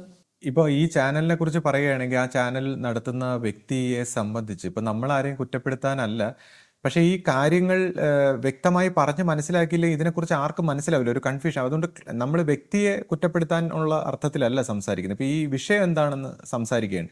ഇപ്പോൾ ആ ചാനലിലുള്ള വ്യക്തിയെ സംബന്ധിച്ച് അദ്ദേഹത്തിന് ആശ്രമ പരിചയമോ അങ്ങനെ ഗുരുവിനോടൊപ്പം ജീവിച്ച ഒരു ശീലമൊന്നുമില്ല.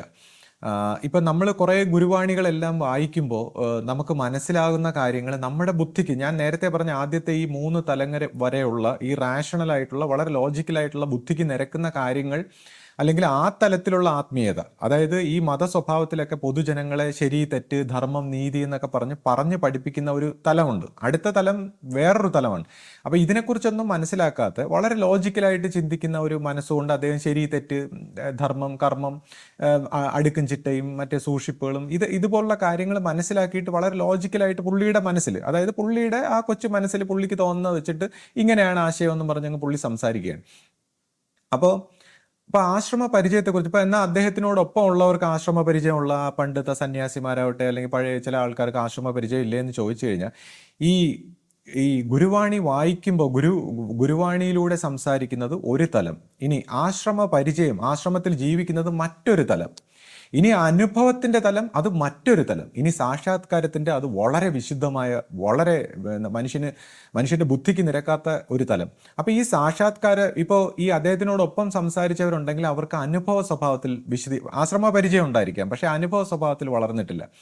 അപ്പോൾ അനുഭവ സ്വഭാവത്തിൽ വളരണമെങ്കിൽ ഞാൻ നേരത്തെ പറഞ്ഞു, ഈ ഒരു കൺഫ്യൂഷൻ, ഇപ്പോൾ ഗുരു വാക്കനുസരിച്ച് പ്രവർത്തിച്ച് ജീവിച്ചാൽ മാത്രമേ ഈ അനുഭവവശത്ത്, കാര്യം ഞാൻ നേരത്തെ പറഞ്ഞ നമ്മുടെ എനർജി ഇങ്ങനെ ഉണർന്നു വരുമ്പോൾ, ഈഗോയിസ്റ്റിക് ആയിട്ടുള്ള അഹന്തയൊക്കെ ഡെവലപ്പായിട്ട് വരുമ്പോൾ നമുക്ക് കറക്റ്റ് ശരിയായ രീതിയിൽ ഗുരുവാക്കനുസരിച്ച് പോയില്ലെങ്കിൽ ഇത് പ്രാന്തിലേക്കാണ് പോകുന്നത്. അപ്പോൾ സൈക്കിക് പ്രോബ്ലം, ഈ ആധ്യാത്മിക രംഗത്ത് വരുന്ന ഒരു വാക്കനുസരിച്ച് പ്രവർത്തിക്കുന്ന ഒരുപാട് ആൾക്കാർക്ക് ഈ സൈക്കിക് പ്രോബ്ലങ്ങൾ ഉണ്ടാകുന്നതായിട്ട് നമ്മൾ ഹാലൂസിനേഷനും അവർക്ക് ഭയങ്കര ഈഗോ സെൻട്രിക് ആയിട്ട് അവർക്ക് എന്തോ പ്രാധാന്യമൊക്കെ ഉള്ളതായിട്ട് വരുന്ന ഒരു അനുഭവങ്ങൾ നമ്മൾ ഒരുപാട് കണ്ടിട്ടുണ്ട്. അപ്പോൾ അവിടെയാണ് ഈ ഗുരുവാക്ക് അനുസരിച്ച് ജീവിച്ചിട്ടുണ്ടോ എന്നുള്ള ഒരു കാര്യം, ഗുരു അതിനെ തെറ്റിച്ച് അങ്ങോട്ടും ഇങ്ങോട്ടൊക്കെ മാറ്റി തിരിച്ചാണ് ഇതിനെ ഉണർത്തിയെടുക്കുന്നത്. അപ്പോൾ ഈ ഒരു മെത്തേഡ് എന്താണെന്ന് ഇവർക്ക് അറിഞ്ഞൂടാ, ആശ്രമ പരിചയത്തിന് അറിഞ്ഞൂടാ. ഇപ്പം തന്നെ നമ്മൾ ചെറുപ്പത്തിൽ നമ്മൾ വായിച്ചിട്ടുള്ളത്, അതായത് ഗുരു ഈ പട്ടാണി സ്വാമികളോടൊപ്പം ചെലവഴിക്കുന്ന സമയത്ത് അന്നത്തെ ഒരു കൈവണ്ടിക്കാരൻ അദ്ദേഹം സാധനങ്ങളൊക്കെ കൊടുക്കുമ്പോൾ ചാലക്കമ്പോളത്തിൽ ഈ പട്ടാണി സ്വാമികളുടെ മടിയിൽ ഇത്രയും പണം ഇരിക്കുമ്പോൾ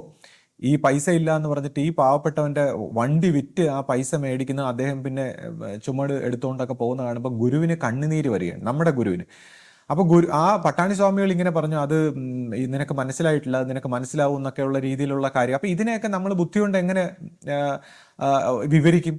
അപ്പോൾ ഈ ഒരു കർമ്മഗതി പൊട്ടിച്ച് ആ കുടുംബത്തെ ആ ഗുരു രക്ഷിക്കാൻ ശ്രമിച്ചതിനെ കുറിച്ചൊക്കെ നമ്മൾ എങ്ങനെ വിശദീകരിക്കും? അപ്പോൾ അതുപോലുള്ള കാര്യങ്ങൾ പിൽക്കാലത്ത് ഗുരു പ്രവർത്തിച്ചിരിക്കുന്നു.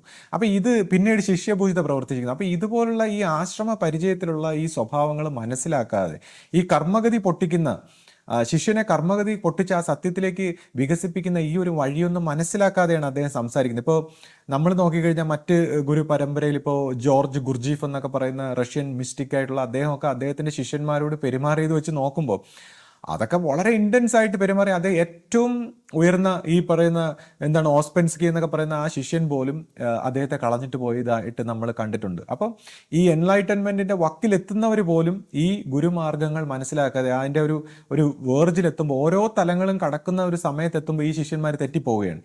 അപ്പൊ ഇതാണ് ആ ആശ്രമ പരിചയം, അനുഭവം, സാക്ഷാത്കാരം എന്ന് പറയുന്ന ഒരു തലത്തിലേക്ക് വികസിക്കാതെ പുസ്തക വായനയിൽ മാത്രം നിൽക്കുന്നവർക്ക് ഇത് ലോജിക്കലായിട്ട് ഇത് മനസ്സിലാക്കാൻ പറ്റില്ല. ഇനി ഈ പുസ്തക വായനയുടെ ഈ ലോജിക്കലായിട്ടുള്ള ശരിയും തെറ്റും ധർമ്മവും നീതിയെക്കുറിച്ചൊക്കെ ഉള്ള ഒരു കാര്യം മനസ്സിലാകണമെങ്കിൽ ഇപ്പൊ ഞാൻ ചിന്തിക്കുന്നത്, ഇപ്പൊ എൻ്റെ അമ്മയുടെ കുടുംബം, അമ്മയുടെ അച്ഛനും അമ്മയും എന്നൊക്കെ പറയുമ്പോൾ അന്ന് തന്നെ ഗവൺമെന്റ് സർവീസിലൊക്കെ ഉള്ളവരാണ്. അവർ വളരെ അന്നത്തെ നമ്മൾ ഈ പഴയ കാലത്തുള്ള ധാർമ്മികരായിട്ടുള്ള ഗാന്ധിയന്മാരായിട്ടൊക്കെ ഉള്ള സിംപ്ലിസിറ്റിയിൽ ജീവിക്കുന്ന ആൾക്കാരെ കണ്ടിട്ടുണ്ടല്ലോ. അതുപോലെ വളരെ ചിട്ടയോടുകൂടി, വളരെ ധാർമ്മികതയോടുകൂടി, ദൈവവിശ്വാസത്തോടുകൂടി, പിന്നെ അവർ അടുക്കും ചിട്ടയോടുകൂടി, അവർ കൃത്യനിഷ്ഠയോടുകൂടി, ത്യാഗ സ്വഭാവത്തിലൊക്കെ ജീവിക്കുന്നവരാണ്, സിംപ്ലിസിറ്റിയിൽ ജീവിക്കുന്നവരാണ് അവർ. അപ്പം നാച്ചുറലി അവർക്കൊരു സാത്വിക അഹന്തയുണ്ട്. അപ്പോൾ അവർക്ക് ഗുരുവിനോടൊപ്പം ഒരു തലം വരെ പരിണമിക്കാൻ പറ്റും. ഒരു സമയം കഴിഞ്ഞപ്പോൾ അവർ വിട്ടിട്ട് പോയി. അതേസമയം ഞാൻ നോക്കുമ്പോൾ എൻ്റെ അമ്മയ്ക്ക് എൻ്റെ അപ്പൂപ്പൻ്റെ അമ്മൂമ്മയുടെ അത്രയും അവരുടെ ക്വാളിറ്റി, ആ പറയുന്ന ലെവലിലുള്ള ക്വാളിറ്റി ഒന്നുമില്ല. എന്നാൽ അമ്മയ്ക്ക് വേറെ ചില ക്വാളിറ്റീസാണ്. അമ്മ ഒരു ഭക്തിഭാവത്തിൽ നിന്നിട്ട് അമ്മയ്ക്ക് ഈ പറയുന്ന ഗുരുവിനെ എടുക്കാൻ കഴിഞ്ഞു എന്നുള്ളതാണ്. അതേസമയം അമ്മയുടെ കുഞ്ഞമ്മയെ ഞാൻ നോക്കുമ്പോൾ ഈ അമ്മയുടെ ഒരു ക്വാളിറ്റി അല്ല, ആ അമ്മ വേറൊരു തരം, പക്ഷെ അവർക്കും ഈ ഗുരുമാർഗം എടുക്കാൻ പറ്റി എന്നുള്ളതാണ്. അപ്പം ഇതെന്താണ് ഞാനിങ്ങനെ ചിന്തിച്ച്, ഈ സാത്വികരായിട്ടുള്ള ധാർമ്മികരായിട്ടുള്ള ഇത്രയും ചിട്ടവട്ടങ്ങളുള്ള നല്ല മനുഷ്യർക്ക് എന്തുകൊണ്ടിത് ഈ ഒരു ഗുരുമാർഗത്തിൽ പരിണമിക്കാൻ പറ്റുന്നില്ല എന്ന് ഞാനിങ്ങനെ ചിന്തിക്കുകയുണ്ടായി. അപ്പോൾ ഇതിനെക്കുറിച്ച് നമ്മൾ നോക്കുമ്പോൾ ഇനി കുറച്ചുകൂടെ പിറകിലോട്ട് പോയി കഴിഞ്ഞാൽ നമ്മൾ ഈ മഹാഭാരതത്തിൽ നമ്മൾ നോക്കിക്കഴിഞ്ഞാൽ അന്നത്തെ വളരെ ധാർമ്മികരായിട്ടുള്ള ഭീഷ്മരും ദ്രോണരും ഈ കർണനും എന്നൊക്കെ പറയുന്നവർ പാണ്ഡവരെക്കാൾ കൂടുതൽ വാക്കിന് വിലയും ധർമ്മവും നീതിയും ഒക്കെ പറയുന്ന ആൾക്കാരായിരുന്നു. പക്ഷെ അവർക്ക് ഒരു ശ്രീകൃഷ്ണനോടൊപ്പം സഞ്ചരിക്കാൻ പറ്റില്ല. എന്തുകൊണ്ടാണ്? അവർ അന്നത്തെ ആ ദേവീ ദേവ ആ മാർഗത്തിൻ്റെ ആ സിസ്റ്റത്തിനെ ഫോളോ ചെയ്യുന്നു. അവർ അന്നുള്ള ശരിയും തെറ്റും അതുപോലെ അവർക്ക് മനസ്സിലായ മനസ്സിൻ്റെ തലത്തിലുള്ള അന്നുള്ള വായിച്ചും കണ്ടും കേട്ടും ഉള്ള അന്നത്തെ സ്കോളേഴ്സാണ് അവരെല്ലാം. അവർ അന്നത്തെ ശരിയും തെറ്റും അതേപടി പാലിക്കുന്നു. എന്നാൽ ശ്രീകൃഷ്ണൻ ഒരു പുതിയ ധർമ്മം നടപ്പാക്കാൻ പോകുമ്പോൾ അതിന് എഗെയിൻസ്റ്റ് ആ ദൈവത്തിൻ്റെ ആ മാറ്റം ഈ ലോകത്തിലൊരു സയൻറ്റിഫിക് ആയിട്ട് പോലും നമ്മൾ ചിന്തിച്ചു കഴിഞ്ഞാൽ എല്ലാം അപ്ഗ്രേഡ് ചെയ്തുകൊണ്ടിരിക്കുകയാണ്. കാലഘട്ടത്തിനനുസരിച്ച് ഇങ്ങനെ മാറിക്കൊണ്ടിരിക്കും. പഴയ ഇപ്പോൾ മരുന്നുകളൊക്കെ ആയാൽ പോലും പണ്ട് കണ്ടുപിടിച്ച എല്ലാം മാറ്റി പുതിയ മരുന്ന്, അങ്ങനെ എല്ലാം അപ്ഗ്രേഡ് ചെയ്തുകൊണ്ടിരിക്കുകയാണ് കാലഘട്ടത്തിനനുസരിച്ച്. അപ്പോൾ ഈ പഴയ ധർമ്മത്തിൽ നിന്ന്, പഴയ മനസ്സിൽ നിന്ന് മാറി പുതിയൊരു ധർമ്മത്തിലേക്ക് നയിക്കാൻ ശ്രീകൃഷ്ണനെ സമ്മതിക്കാതെ വന്നതും അവരെല്ലാം തുടച്ചു നീക്കേണ്ടി വന്ന ഒരു കാര്യം നമുക്കറിയാം. അതുപോലെ തന്നെ ഇപ്പോൾ ആശ്രമത്തിൽ ഗുരുവിൻ്റെ അടുത്ത് നിന്ന വ്യക്തികളെല്ലാം ഈ ഭീഷ്മരെയും ദ്രോണരെയൊക്കെ പോലത്തെ ഒരു പ്രത്യേക ടൈപ്പ് ആൾക്കാരാണ്. അവരൊക്കെ പ്രത്യേകമായ പഴയ സന്യാസിമാരെയൊക്കെ ശ്രദ്ധിച്ചു കഴിഞ്ഞാൽ അവർ വളരെ സാത്വികരും ധാർമ്മികരും, അവർ കർമ്മകുശലരും ത്യാഗ സ്വഭാവം ഒക്കെ ഉള്ളവരാണ്. അവർക്ക് അതിൻ്റെതായ ഒരു സാത്വിക അഹന്തയുണ്ട്. അപ്പോൾ ആ സാത്വിക അഹന്തയെ കടക്കുന്ന ഒരു തലത്തിലേക്ക് അടുത്ത, ഞാൻ നേരത്തെ പറഞ്ഞ ഇറാഷണൽ ആയിട്ടുള്ള ഗുരുമാർഗത്തിൻ്റെ കറക്റ്റ് തലം തുടങ്ങുന്ന അവിടെ നിന്നാണ്. അതായത് ഈ അടുക്കും ചിട്ടയും ശുദ്ധിയും വൃത്തിയും ഈ പറയുന്ന ഫോർമാലിറ്റികളായിട്ടുള്ള ഗുരു പറഞ്ഞു വെച്ചേക്കുന്ന കാര്യങ്ങൾ കഴിഞ്ഞിട്ട് അടുത്ത തലത്തിലേക്ക് കടക്കുന്ന ഒരു സ്റ്റേജ് വരുമ്പോൾ ഇവർ തെറ്റിച്ച് കളയും. അപ്പോൾ ബേസിക് ലെവലാണ്. ഈ അടുത്ത തലത്തിലേക്ക് കടന്നില്ലെങ്കിൽ ഇത് പ്രാന്തമാവേണം. സൈക്കോളജി കാര്യം ഈഗോയിസ്റ്റിക് ആയിട്ട് ഞാനാണ് ശരി, എനിക്ക് മനസ്സിലായാണ് ശരി, ഇതാണ് സത്യം, മടുത്തും കാണും. അപ്പോൾ ഇതാണ് ശരി, ഇതാണ് സത്യം, ഈ ധർമ്മം എന്നൊക്കെ പറഞ്ഞ് എല്ലാവരും ഈ ഗുരുവിനെ മനസ്സിലാക്കിയെന്ന് പറയുന്നത് ഗുരുവിനെ മനസ്സിലാക്കിയിട്ടല്ല. ഗുരു മറ്റൊരു പ്രകാശ മണ്ഡലത്തിൽ നിന്ന് ഏറ്റവും ഹയസ്റ്റ് ഇന്റലിജൻസ് എന്ന് പറയുന്ന ഗുരുവിനെ മനസ്സിലാക്കിയിട്ടല്ല, അവരുടെ മനസ്സിനെ മനസ്സിലാക്കിയിട്ട് ആ മനസ്സിന്റെ കുറെ ആശയങ്ങളാണ് ഈ നടപ്പാക്കാൻ ശ്രമിക്കുന്നത്. എല്ലാവരും ഈ പറഞ്ഞ പഴയ ഈ തർക്കുത്തരം പറയുന്ന, ഈ തർക്കം ഉന്നയിക്കുന്ന, പരാതി പറയുന്ന ആൾക്കാരെല്ലാം അവർക്ക് മനസ്സിലായ ഒരു ആശയം അതവർക്ക് നടപ്പാക്കണം. അപ്പം അതെങ്ങനെ സാധിക്കും? ഗുരുമാർഗത്തിൽ ഒരു ദൈവ നിശ്ചയമായിട്ടുള്ള ഒരു കാര്യമാണ് നടപ്പാക്കുന്നത്. അത് ഈ മനുഷ്യൻ്റെ മനസ്സിൽ, ഈ ലോജിക്കലായിട്ടുള്ള മനുഷ്യൻ്റെ 3 അവസ്ഥ കൊണ്ടുള്ള 3 ഡയമെൻഷനിലുള്ള ലോജിക്കലായിട്ടുള്ള മൈൻഡിൽ നിരക്കുന്ന കാര്യങ്ങളല്ല. ജീവനുകളെ, ഓരോ ജീവനുകളെയും പരിണമിച്ച് അതിൻ്റെ സത്യത്തിലേക്ക് നയിക്കുന്ന വഴിയിലേക്ക് കൊണ്ടുപോയില്ലെങ്കിൽ ഗുരുമാർഗത്തിന് ഒരു പ്രസക്തിയില്ല. അപ്പോൾ ഗുരുമാർഗത്തിൻ്റെ ധർമ്മം നടപ്പാക്കാൻ ഗുരുമാർഗത്തെ അനുവദിക്കുക. അല്ലാതെ അവർക്ക് മനസ്സിലായ ധർമ്മം നടപ്പാക്കാൻ അവരുടെ വീട്ടിലും അവരുടെ കാര്യങ്ങളിലും അത് നോക്കണം. അല്ലാതെ ഇന്ന രീതിയിലാണെന്ന് പറയാനുള്ള ഒരു അവകാശം നമുക്കില്ല എന്നുള്ള ഒരു അറിവ് പോലും നമ്മൾ കാണിക്കുന്നില്ല എന്നുള്ളതാണ്. അപ്പോൾ ഞാൻ പറഞ്ഞു അവരെ മാറ്റി നിർത്താനുള്ള കാരണം ഇതാണ്. ഈ ഭീഷ്മരെയും ദ്രോണരെയും കർണനെയും പോലുള്ള ധാർമ്മികതയും ആ മനസ്സിൻ്റെ ചട്ടവട്ടങ്ങളും ചിട്ടക്കൂടുകളും അതിലൊക്കെ നിന്നുകൊണ്ടുള്ള കാര്യങ്ങൾ ഇങ്ങനെ പറഞ്ഞുകൊണ്ടിരിക്കുന്നതുകൊണ്ടാണ് അവരെ മാറ്റിയിട്ട് പുതിയ ഒരു ധർമ്മം. അപ്പം ഞാൻ പറഞ്ഞു ഇപ്പം സാത്വിക സ്വഭാവത്തിലുള്ള ഈ സാത്വിക അഹന്തയിലുള്ള ആൾക്കാരെ എടുക്കാതിരിക്കുമ്പോൾ ക്ഷത്രിയ സ്വഭാവത്തിലുള്ള അടുത്ത ആൾക്കാരെ ദൈവം കൊണ്ടുവരികയാണ്, ഗുരു കൊണ്ടുവരികയാണ്, അല്ലാതെ ഇപ്പോൾ ശിഷ്യപൂജിത കൊണ്ടുവന്നതല്ല. അപ്പോൾ ക്ഷത്രിയ സ്വഭാവത്തിൽ ഇത് പറഞ്ഞ് മനസ്സിലാക്കിപ്പിക്കുന്ന തരത്തിലുള്ള ലെവലിലേക്ക് കാര്യങ്ങൾ കടക്കുന്നു എന്നുള്ളതാണ്. അതാണ് ഈ സാത്വിക അഹന്തയായിട്ട് സാത്വിക സ്വഭാവത്തിലുള്ളവർക്ക് ഒരു തലം കഴിഞ്ഞ് കടക്കാൻ പറ്റില്ല എന്നുള്ളതാണ്. എന്നാൽ ഇവർക്ക് ഈ പുതിയ ആൾക്കാർക്ക് അവരുടേതായ പ്രശ്നങ്ങൾ ഉണ്ടാകാതിരിക്കാൻ അവരും ശ്രദ്ധിക്കണം എന്നുള്ളതാണ് കാര്യം. നമ്മുടെ ഭാഗത്ത് നിന്ന് ഈ സാത്വിക സ്വഭാവത്തിലുള്ളവർക്ക് എന്തെങ്കിലും വിഷമമോ തെറ്റിദ്ധാരണകളോ ഉണ്ടാകാതിരിക്കാൻ അവർ പ്രത്യേകം ശ്രദ്ധിക്കണം. അപ്പോൾ അതിനെക്കുറിച്ചുള്ളൊരു കുറച്ച് കാര്യം ഞാൻ പിന്നീട് പറയാം. ഇനി ആ ചാനലിൽ വന്ന ആൾക്കാരെ കുറിച്ച് ആ ചാനലിൽ അദ്ദേഹം കുറേ ആൾക്കാരെ പേരെടുത്ത് പറയുന്നുണ്ട്. അപ്പോൾ അതിൽ തന്നെ അദ്ദേഹം ആദ്യകാലങ്ങളിൽ പ്രവർത്തിച്ച ആൾക്കാർ ആശ്രമത്തിൻ്റെ ഗുരു ശരീരത്തിലുണ്ടായിരുന്ന സമയത്ത് തന്നെ പിന്നെ അന്ന് ഗുരു പുറത്താക്കില്ല, മറ്റ് നമ്മുടെ സിസ്റ്റത്തിന് യോജിക്കാത്ത രീതിയിലുള്ള ചില പ്രവർത്തനങ്ങളൊക്കെ വരുമ്പോൾ നമ്മുടെ സംഘടനയിൽ നിന്നൊക്കെ പുറത്താക്കി ആശ്രമത്തിൽ ഗുരു ശരീരത്തിലുണ്ടായിരുന്ന സമയത്ത് അവർ ആശ്രമത്തിൽ വരാറില്ലായിരുന്നു, കയറാറില്ലായിരുന്നു. അങ്ങനെയൊക്കെ ഉള്ള ആൾക്കാരെയാണ് പുറത്താക്കി, വെർച്വലി പുറത്താക്കി. കാര്യം ഒരു ഗുരുവിന് പുറത്താക്കിക്കൂടാ. അപ്പോൾ വെർച്വലി പുറത്താക്കിയ വ്യക്തികൾ അവർ ഇപ്പോൾ ഇതിനിടയിൽ സംഘം ചേർന്നിരിക്കുന്നു. പിന്നീട് കുറച്ച് വിശ്വാസ സ്വഭാവത്തിലുള്ള ആൾക്കാരുടെ അഭിപ്രായങ്ങളൊക്കെ അവർ പറയുകയുണ്ടായി. ഇപ്പോൾ ഓരോ ഇന്ന ആൾ ഇങ്ങനെ പറഞ്ഞു, മറ്റേ ആൾ അങ്ങനെ പറഞ്ഞു, ഇവരുടെ പ്രശ്നം ഇങ്ങനെയാണെന്നൊക്കെ പറഞ്ഞ് അദ്ദേഹം പേരെടുത്ത് പഴയ വിശ്വാസികളെ കുറിച്ചൊക്കെ പറയുന്നുണ്ട്. അപ്പോൾ ഈ പഴയ വിശ്വാസികളെ കുറിച്ച് പറയുമ്പോൾ ഞാൻ ആരെയും ഈ പറയുന്ന പോലെ കുറ്റപ്പെടുത്താനല്ല, ഈ ചില പ്രവൃത്തികളെ കുറിച്ചാണ് ഞാൻ പറയുന്നത്, വ്യക്തികളെ കുറിച്ചല്ല. ചില അറിവില്ലായ്മ എനിക്കും നമുക്കും ഒക്കെ അറിവില്ലായ്മയും പ്രശ്നങ്ങളൊക്കെ ഉണ്ട്. നമ്മുടെ പ്രശ്നങ്ങൾ വേണമെങ്കിൽ മറ്റൊരാൾക്ക് പറയാം. അപ്പോൾ എനിവേ നമ്മൾ ഇപ്പോൾ ആ ഒബ്സർവ് ചെയ്യുമ്പോൾ ആ ചില ഈ പറയുന്ന വ്യക്തികളിൽ ഇപ്പോൾ ഞാൻ നോക്കുമ്പോൾ ഞാൻ എൻ്റെ ചെറുപ്പത്തിൽ ഇങ്ങനെ കരാട്ടെ പഠിക്കാനായിട്ട് പോകുമ്പോൾ അദ്ദേഹം എന്നെ കരാട്ടെ പഠിപ്പിച്ചിരുന്ന ഒരു വ്യക്തി എന്ന് പറയുമ്പോൾ അദ്ദേഹം ഒരു ഉയർന്ന ഉദ്യോഗസ്ഥനാണ്, ഗവൺമെൻറ് സർവീസിൽ. അദ്ദേഹം വളരെ റെപ്യൂട്ടഡ് ആയിട്ടുള്ള ഒരുപാട് അറിവൊക്കെ ഉള്ള ഒരു വ്യക്തിയാണ്.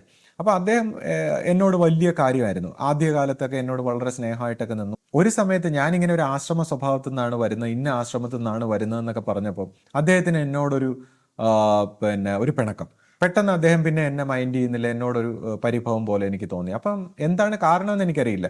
പിന്നീട് കുറച്ചു കാലം കഴിഞ്ഞ് നമ്മൾ രണ്ടുപേരും അടുത്തടുത്തിരുന്ന് സംസാരിക്കുന്ന ഒരു കൂട്ടത്തിൽ അദ്ദേഹം എന്നോട് ചോദിച്ചു, ഇന്ന പോലീസ് ഉദ്യോഗസ്ഥനെ അറിയാമോ, അദ്ദേഹം അവിടുത്തെ നിങ്ങളുടെ ഒരു വിശ്വാസിയാണ്. അപ്പം ഞാൻ പറഞ്ഞ അറിയാം. അപ്പോൾ അദ്ദേഹത്തിൻ്റെ സുഹൃത്തൊരു പോലീസിലെ ഉദ്യോഗസ്ഥനാണ്. അപ്പോൾ ഈ ആശ്രമത്തിൽ നിന്ന് വരുന്ന ആൾ ഇങ്ങനെയാണോ, ഇദ്ദേഹത്തിൻ്റെ പെരുമാറ്റം, ഇദ്ദേഹത്തിൻ്റെ ഒരു ദേഷ്യവും ഒരു കിരിയം ബാധിച്ച പോലുള്ള ഒരു പെരുമാറ്റവും, അപ്പോൾ ഇതൊക്കെ എന്തുകൊണ്ടാണ് എന്നൊക്കെ പറഞ്ഞൊരു വ്യത്യസ്തമായ ഒരു ഇമേജിനെ കുറിച്ച് എന്നോട് സംസാരിച്ചു. അപ്പോൾ ഇതാണോ നിങ്ങളുടെ ആശ്രമം, അതുകൊണ്ടാണ് ഇതിനെ മനസ്സിലാക്കിയിട്ടാണ് എന്നോട് ദേഷ്യം. അപ്പം ഞാൻ പറഞ്ഞു, സാറേ അദ്ദേഹത്തിൻ്റെ തലത്തിൽ മനസ്സിലാക്കി അതുപോലത്തെ ഒരുപാട് ആൾക്കാരുണ്ട് ആശ്രമത്തിൽ. ഇങ്ങനെ പല ആൾക്കാരും ഇങ്ങനെ അവരുടെ തലത്തിൽ മനസ്സിലാക്കിയിട്ട് ഇപ്പോൾ അത് അവർ തന്നെ ഇതിനെതിരെ തർക്കിച്ച് പ്രവർത്തിക്കുകയാണ്. കാര്യം അവർക്ക് മനസ്സിലായ രീതിയിൽ ഇതെല്ലാം നടപ്പാകണമെന്ന് പറഞ്ഞ് പ്രവർത്തിക്കുന്ന പല ആൾക്കാരുമുണ്ട്, ബാലിശമായിട്ട് പ്രവർത്തിക്കുന്ന ആൾക്കാരുണ്ട്. അപ്പോൾ ആശ്രമം എന്ന് പറയുമ്പോൾ ഈ മനുഷ്യ സമൂഹത്തിലെ ഒരു കൂട്ടം ജനങ്ങൾ തന്നെയാണ്, നമ്മളെപ്പോലുള്ള സാധാരണക്കാർ തന്നെയാണ്. നമ്മുടെയൊക്കെ ഓരോരുത്തരുടെയും സ്വഭാവത്തിലെ പ്രശ്നങ്ങൾ വെച്ചിട്ട് നമുക്ക് ആശയത്തെയോ ആശ്രമത്തെയോ ഒന്നും വിലയിരുത്താൻ കഴിയില്ല എന്നൊക്കെ പറഞ്ഞ് ഞാൻ കാര്യം പറഞ്ഞു കൊടുത്തപ്പോൾ അദ്ദേഹത്തിന് അത് മനസ്സിലായി. മറ്റൊരവസരത്തിൽ എനിക്കിപ്പോൾ ഇങ്ങനെ ചില സമയത്ത് ഇങ്ങനെ യാത്ര പോകുന്ന സ്വഭാവമുണ്ട്. അപ്പോൾ ഞാനിങ്ങനെ ചിലപ്പോൾ എവിടെയെങ്കിലും ഇങ്ങനെ വണ്ടിയിലൊക്കെ യാത്ര ചെയ്യുന്ന ഒരു സ്വഭാവം ഉണ്ടായിരുന്നു ചെറുപ്പത്തിൽ. അപ്പോൾ അങ്ങനെ ഒരു സമയത്ത് ഇങ്ങനെ കന്യാകുമാരിയിൽ ഇങ്ങനെ യാത്ര ചെയ്ത് പോകുന്ന ഒരു സമയത്ത് എൻ്റെ അടുത്ത് ഒരാൾ വന്നിരുന്നു. അപ്പോൾ അദ്ദേഹം ഇങ്ങനെ എന്തുകൊണ്ടോ സംസാരിച്ച് വന്നപ്പോൾ എന്നോട് ആധ്യാത്മിക വിഷയങ്ങളൊക്കെ സംസാരിച്ചു തുടങ്ങി. അവസാനം ഞാൻ ഏത് ആശ്രമം എന്ന് ചോദിച്ചപ്പോൾ എൻ്റെ ആശ്രമത്തിൻ്റെ പേര് പറയുകയും അദ്ദേഹം പെട്ടെന്ന് എന്നോടൊരു ദേഷ്യം. എന്നിട്ട് അദ്ദേഹം ചോദിച്ചു, ഇന്ന ആളിനെ, സെക്രട്ടേറിയറ്റിൽ ജോലിയുള്ള ഇന്ന ആളിനെ അറിയാമോ? അപ്പോൾ ഞാൻ പറഞ്ഞറിയാം. അപ്പോൾ ഇയാൾ ഇങ്ങനെയൊക്കെ ചെയ്തു, അങ്ങനെ ചെയ്തു, നിങ്ങളെ ആശ്രമം ഇതാണോ പഠിപ്പിക്കുന്നത് എന്നൊക്കെ പറഞ്ഞ് എൻ്റെ അടുത്ത് ചോദിച്ചു. അപ്പോൾ ഞാൻ അദ്ദേഹത്തിനോട് ഞാൻ പറഞ്ഞു, സാറേ ഇതിപ്പോൾ ഇങ്ങനെ പലതരത്തിലുള്ള ആൾക്കാരുണ്ട്, അവരെന്താണ് മനസ്സിലാക്കിയ, ഗുരുവിനെ മനസ്സിലാക്കിയ നമുക്കറിയില്ല. അപ്പോൾ ഈ പറയുന്ന വ്യക്തിയെയും ഈ ചാനലിൽ വിളിച്ചിരുത്തി ഇദ്ദേഹം ഇങ്ങനെ ചർച്ച ചെയ്യുന്നുണ്ട്. അപ്പോൾ ഇങ്ങനെയൊക്കെ ഉള്ള ഗുരുവിനെ മനസ്സിലാക്കാത്ത, ഗുരു ശരീരത്തിലുള്ള സമയത്ത് പോലും അവരുടേതായ തലത്തിൽ ചീത്തപ്പേരുണ്ടായിട്ടുണ്ട്. സമൂഹത്തിൽ അവർ ഇടപഴകുന്ന സ്ഥലത്ത് ഇങ്ങനെയുള്ള വ്യത്യസ്തമായ പെരുമാറ്റവും സെൽഫിഷ് ആയിട്ടും സങ്കുചിതമായിട്ടും അധികാര സ്വഭാവത്തിലും ആൾക്കാരെ ഡിസ്റ്റർബ് ചെയ്തിട്ടുള്ള ഒരുപാട് ആൾക്കാരുണ്ട്. അപ്പോൾ ഇവരൊക്കെ പറയുന്നതാണോ ആശയം? അപ്പോൾ ഞാൻ പറഞ്ഞു ഒരിക്കലും അല്ല. എന്നിട്ട് പിന്നെ ഞാൻ അദ്ദേഹത്തിന് പിന്നെ മറ്റ് ആത്മീയ വിഷയങ്ങളെല്ലാം സംസാരിച്ച് പറഞ്ഞ് ആശ്രമത്തെക്കുറിച്ചൊക്കെ പറഞ്ഞപ്പോൾ അദ്ദേഹം പറഞ്ഞു, അയ്യോ എനിക്കിത് അറിയില്ലായിരുന്നു, ഞാൻ ഇനി ഒരു സമയത്ത് വരാം. അദ്ദേഹം സെക്രട്ടേറിയറ്റിൽ അണ്ടർ സെക്രട്ടറി ആയിട്ട് വർക്ക് ചെയ്ത ആളാണ്. എന്നോട് വരാമെന്നൊക്കെ പറഞ്ഞിട്ട് അവസാനം എന്നോട് അദ്ദേഹത്തിന്റെ വീട്ടിൽ വരാൻ എന്നെ ക്ഷണിച്ചു. അദ്ദേഹത്തിന്റെ നാഗർകോവിലുള്ള അദ്ദേഹത്തിന്റെ വീട്ടിൽ വന്ന് താമസിക്കാനൊക്കെ എന്നോട് പറഞ്ഞു. അപ്പോൾ ഞാൻ പറഞ്ഞു സാർ അത് ഞാൻ പിന്നെ മറ്റൊരു അവസരത്തിലാവട്ടെ എന്നൊക്കെ പറഞ്ഞ് പോയി. അപ്പോൾ അതൊരു കാര്യം. പിന്നെ അദ്ദേഹം പറയുന്ന ഒരു സന്യാസിനിയുടെ കാര്യം. അപ്പോൾ ഈ സന്യാസിനിയെ സംബന്ധിച്ച് ഞാൻ നേരത്തെ പറഞ്ഞു ആശ്രമ പരിചയം ഉണ്ടായിട്ട് കാര്യമില്ല, ഗുരുവാക്ക് അനുസരിച്ച് ജീവിച്ചില്ലെങ്കിൽ സൈക്കോളജിക്കൽ പ്രോബ്ലം. അപ്പോൾ ഈ വ്യക്തി സന്യാസം ഉപേക്ഷിച്ച് പോകുന്നു, വിവാഹം കഴിക്കുന്നു, മറ്റൊരു ഗുരുമാർഗം, നമ്മുടെ ഗുരുവിൻ്റെ ഈ പരമമായ സത്യത്തിൻ്റെ വക്താവായിട്ടുള്ള ഗുരുവിൻ്റെ ആശയത്തിൽ പോയതിനു ശേഷം വളരെ താഴ്ന്ന മറ്റൊരു ഗുരുമാർഗത്തിൽ പോയി, മറ്റൊരു എന്ന് വെച്ചാൽ വേറെ മണ്ഡലങ്ങളെ പ്രതിനിധീകരിക്കുന്ന ഗുരുമാർഗങ്ങൾ. അപ്പോൾ ഇങ്ങനെയുള്ള ഗുരു ഭാഗത്തൊക്കെ പോയതും സൈക്കാട്രിക് ചികിത്സ ചെയ്തതും എല്ലാം പറയുന്നുണ്ട്. അപ്പോൾ ഇത്തരത്തിലുള്ള ഒരു വ്യക്തിയുടെ എന്ന് വെച്ചാൽ ഇതുപോലുള്ള നമുക്ക് എന്തുകൊണ്ടാണ് ഈ ഈഗോയിസ്റ്റിക് ആയിട്ടുള്ള ഒരു തലത്തിൽ നമ്മൾ ബാലിശമായിട്ട് ഞാൻ പറയുന്നതാണ് ശരി, എനിക്ക് മനസ്സിലായതാണെന്നൊക്കെ പറഞ്ഞ് സംസാരിക്കുമ്പോൾ ബാലിശമായിട്ടുള്ളൊരു ക്യാരക്ടറാണ്. അപ്പോൾ ഇതുപോലുള്ള ബാലിശമായിട്ടുള്ള വ്യക്തികളെല്ലാം കളക്ട് ചെയ്ത് ഇദ്ദേഹം ഈ ചാനലിൽ ഇൻ്റർവ്യൂ എടുക്കുകയാണ്. അത് അവരുടെ അഭിപ്രായമാണ് അദ്ദേഹത്തിന് വലുത്. ക്ഷമയോടും സഹിഷ്ണുതയോടും ഭക്തിയോടും സമർപ്പണത്തോടും കൂടി ജീവിക്കുന്ന, എല്ലാം സഹിച്ച് അഡ്ജസ്റ്റ് ചെയ്ത് പുറത്ത്, അതാണ് ആത്മീയത.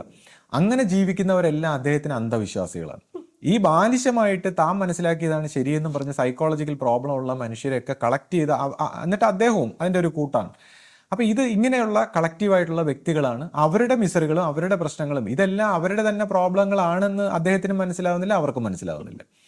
അപ്പോൾ ഈ പ്രോബ്ലങ്ങളെ ഇങ്ങനെ പെരുപ്പിച്ച് കാണിച്ചിട്ട് ഇതിനെല്ലാം ആശ്രമത്തിനാണ് ഉത്തരവാദിത്വം, ഗുരുവിനാണ് ഉത്തരവാദിത്വം. അപ്പം നമ്മൾ മനസ്സിലാക്കേണ്ടത്, നമ്മൾ ഈ ശാന്തമായി സമാധാനത്തോടെ സ്നേഹത്തോടെ സഹിഷ്ണുതയോടെ ഗുരു പഠിപ്പിച്ച ഒരു പാതയിൽ ഗുരുവാക്കനുസരിച്ച് ശരിയായി ജീവിച്ച് പരിണമിച്ച് മനസ്സിനെ പരിവർത്തനപ്പെടുത്തി, അത് ലോകനീതിയിലെ ശരിയും തെറ്റുമൊന്നുമല്ല, കറക്റ്റ് ശരിയായിട്ടുള്ള ആത്മീയ വഴിയിൽ ഇറാഷണൽ ആയിട്ടുള്ള പാത്തിൽ നമ്മുടെ ഇഷ്യൂസിൽ പ്രശ്നങ്ങളെ ഇതിനെല്ലാം അക്സെപ്റ്റ് ചെയ്ത് ക്ഷമിച്ച് ഇങ്ങനെ ഗുരു പരിവർത്തനപ്പെടുത്തി ശരിയായ രീതിയിൽ പോകുമ്പോൾ ഇതൊരു ശാന്തിയും സമാധാനവും ആനന്ദത്തിൻ്റെയും സായുജ്യത്തിൻ്റെയും സത്യത്തിൻ്റെയും വഴിയായിട്ട് മാറുന്നു എന്നുള്ളതാണ്. അപ്പം ഇത് നമ്മൾ പഴയ വിശ്വാസിയാവട്ടെ പുതിയ വിശ്വാസിയാവട്ടെ എല്ലാവരും ഒരുപോലെ ഇത് ഈ രീതിയിൽ മനസ്സിലാക്കണം. ഇപ്പം ഞാനിപ്പോൾ ആശയോടൊക്കെ പറയും, ഈ പഴയ കാലഘട്ടത്തിൽ നമ്മൾ മനസ്സിലാക്കിയതെല്ലാം നമ്മൾ കളയണം, നമ്മുടെ പാസ്റ്റിനെ കളയണം. നമ്മുടെ പാസ്റ്റിനെ കളഞ്ഞ് നമ്മൾ മോചിച്ച് നമ്മൾ ഫ്രീ ആയിട്ട് വേണം പുതിയതായിട്ട് എടുക്കാൻ. അപ്പോൾ ഗുരുമാർഗത്തിൽ പോലും ഓരോ സമയത്തും നമ്മൾ അപ്ഗ്രേഡ് ചെയ്തുകൊണ്ടിരിക്കണം. പഴയതിനെല്ലാം നമ്മൾ ഈ പഴയ വിശ്വാസികൾക്കുണ്ടായ ഒരു പ്രശ്നം തന്നെ, ഇപ്പം ഞാനാവട്ടെ ആശയാവട്ടെ നമ്മുടെയൊക്കെ കുടുംബം പഴയ ഒരു കുടുംബമാണ്. അപ്പോൾ ആ പഴയ കുടുംബത്തിൻ്റെ പഴമയും പറഞ്ഞ് നമ്മളിങ്ങനെ അഹങ്കരിക്കാനും അതിൻ്റെ ഒരു ഇത് ആധികാരികത ഉറപ്പിക്കാനുമാണ് ശ്രമിക്കുന്നത്. അപ്പം നമ്മൾ ഗുരുവിൻ്റെ ഈ ദൈവത്തിൻ്റെ മുമ്പിൽ പഴയതും പുതിയതും ഒന്നുമില്ല. അപ്പം നമ്മൾ എപ്പോഴും പുതിയതായി എപ്പോഴും അപ്ഗ്രേഡ് ചെയ്ത് ന്യൂ ആയിട്ടിരുന്ന് നമ്മളെ മരണം വരെ നമ്മൾ ന്യൂ ആയിട്ടിരിക്കുക എന്നുള്ളതാണ് ഗുരുമാർഗത്തിൻ്റെ ഒരു സീക്രട്ട്. അപ്പോഴാണ് നമ്മൾ മരിക്കുമ്പോൾ ആ ജീവൻ്റെ ആ സത്യത്തിലേക്ക് ഒരു കളങ്കവും ഇല്ലാതെ മനസ്സിൻ്റെ ഈ കാഴ്ചപ്പാടുകളിൽ നിന്നെല്ലാം ഫ്രീ ആയിട്ട്. ഇപ്പം ഞാൻ പറഞ്ഞു, എൻ്റെ അനുഭവത്തെ പോലും, എനിക്ക് ആധ്യാത്മികമായ എത്ര ഉന്നതമായ അനുഭവങ്ങൾ ഉണ്ടായാൽ പോലും ആ അനുഭവത്തെ പോലും കളഞ്ഞ് നമ്മൾ സ്വതന്ത്രമായിരിക്കണം. ഹിയർ നൗ എന്ന് പറയുന്ന സത്യത്തിൽ അത്രമാത്രം കളങ്കമില്ലാത്ത രീതിയിൽ നമ്മൾ മനസ്സിനെ, എന്ന് പറഞ്ഞാൽ ഞാൻ ശരിയും തെറ്റുമല്ല, നമ്മൾ ഈ മനസ്സിനെ എല്ലാം നമ്മൾ ശരിയും തെറ്റും വെച്ചുകൊണ്ട് ജഡ്ജ് ചെയ്യുന്ന ആ ജഡ്ജ്മെൻറ്റേ ഇല്ലാതാക്കിയിട്ട് ഹിയർ നൗ എന്ന് പറയുന്ന സത്യത്തിൽ എങ്ങനെയാണ് വർത്തിക്കേണ്ടതെന്നുള്ള, ആ ബാലൻസ് ചെയ്യേണ്ടതെന്നുള്ള ഒരു കാര്യമാണ് നമ്മൾ പഠിക്കേണ്ടത്. പിന്നെ ഞാൻ നേരത്തെ പറഞ്ഞു, ഇപ്പോൾ പുതിയ അധികാര സ്വഭാവത്തിലൊക്കെ ഉള്ളവർ പ്രവർത്തിക്കുമ്പോൾ ഈ മറ്റുള്ളവർക്ക്, പഴയ ആൾക്കാർക്കൊക്കെ എന്താണ് വിഷമം ഉണ്ടാകുന്നതെന്നൊക്കെ ശ്രദ്ധിക്കണം എന്ന് ഞാൻ പറഞ്ഞു. ഇപ്പോൾ തന്നെ ഈ അടുത്ത കാലത്ത് ഇപ്പോൾ എനിക്ക് എല്ലാവരും ചോദിക്കുക, എനിക്ക് വിഷമങ്ങൾ, എനിക്കും പല രീതിയിലുള്ള വിഷമങ്ങളും പല വ്യക്തികളിൽ നിന്നും ഒക്കെ ഉണ്ടാകാറുണ്ട്. അപ്പോൾ അതെല്ലാം ഞാൻ ഗുരുവിൻ്റെ മേലോ അല്ലെങ്കിൽ ആശ്രമത്തിൻ്റെ മേലോ കൊണ്ടുവയ്ക്കാനല്ല ആഗ്രഹിക്കുന്നത്. അതെല്ലാം ഓരോ വ്യക്തികൾ, നമ്മളെപ്പോലത്തെ സാധാരണ വ്യക്തികൾ തമ്മിലുള്ള പ്രശ്നങ്ങൾ മാത്രമാണ്. ഇപ്പോൾ ഈ അടുത്ത കാലത്ത് നമ്മുടെ കുട്ടികളെല്ലാവരും കൂടെ ഒരു മീറ്റിങ്ങിന് പോയി പങ്കെടുത്തപ്പോൾ അവിടെ സംസാരിച്ച ഒരു സന്യാസി ഇങ്ങനെ പറയുകയുണ്ടായി, സംഘടനാ സ്വഭാവത്തിൽ പ്രവർത്തിച്ച് മുന്നേറാനാണ് ഗുരു പറഞ്ഞിരിക്കുന്നത്, അല്ലാതെ ഇങ്ങനെ വ്യക്തിഗതമായി മെഡിറ്റേറ്റ് ചെയ്ത് അങ്ങനെ അങ്ങ് പോകാനല്ല ഗുരു നമ്മളെ പഠിപ്പിച്ചിരിക്കുന്നത് എന്നെല്ലാം പറഞ്ഞ്, അങ്ങനെ ഓരോരുത്തരും അങ്ങനെ പോകരുതെന്നൊക്കെ പറഞ്ഞ് സംസാരിച്ചപ്പോൾ നമ്മുടെ കുട്ടികൾ എന്നോട് വന്ന് പറഞ്ഞു, ചാച്ചനെ കുറിച്ചാണ് ഇതിങ്ങനെ പറഞ്ഞത്, ഇങ്ങനെ അപ്പം അവർക്കൊരു വിഷമമായി എന്നൊക്കെ പറഞ്ഞു. അപ്പം ഞാൻ പറഞ്ഞു, അദ്ദേഹം പറഞ്ഞത് ശരിയാണ്, അത് നമ്മൾ വിഷമിക്കേണ്ട കാര്യമില്ല, അദ്ദേഹം പറഞ്ഞത് ശരിയാണ്. സംഘടനാ സ്വഭാവത്തിൽ നമ്മളിങ്ങനെ വ്യക്തിഗതമായി ഏതെങ്കിലും ഒരു വ്യക്തിയുടെ അനുഭവമോ അല്ലെങ്കിൽ അതിൻ്റെ വെളിച്ചത്തിൽ അതിൻ്റെ പുറകെ പോകാനോ അല്ലെങ്കിൽ ഓരോരുത്തർ വ്യക്തിഗതമായിട്ട് പോകാനല്ല ഗുരു നമ്മളെ പഠിപ്പിച്ചത്.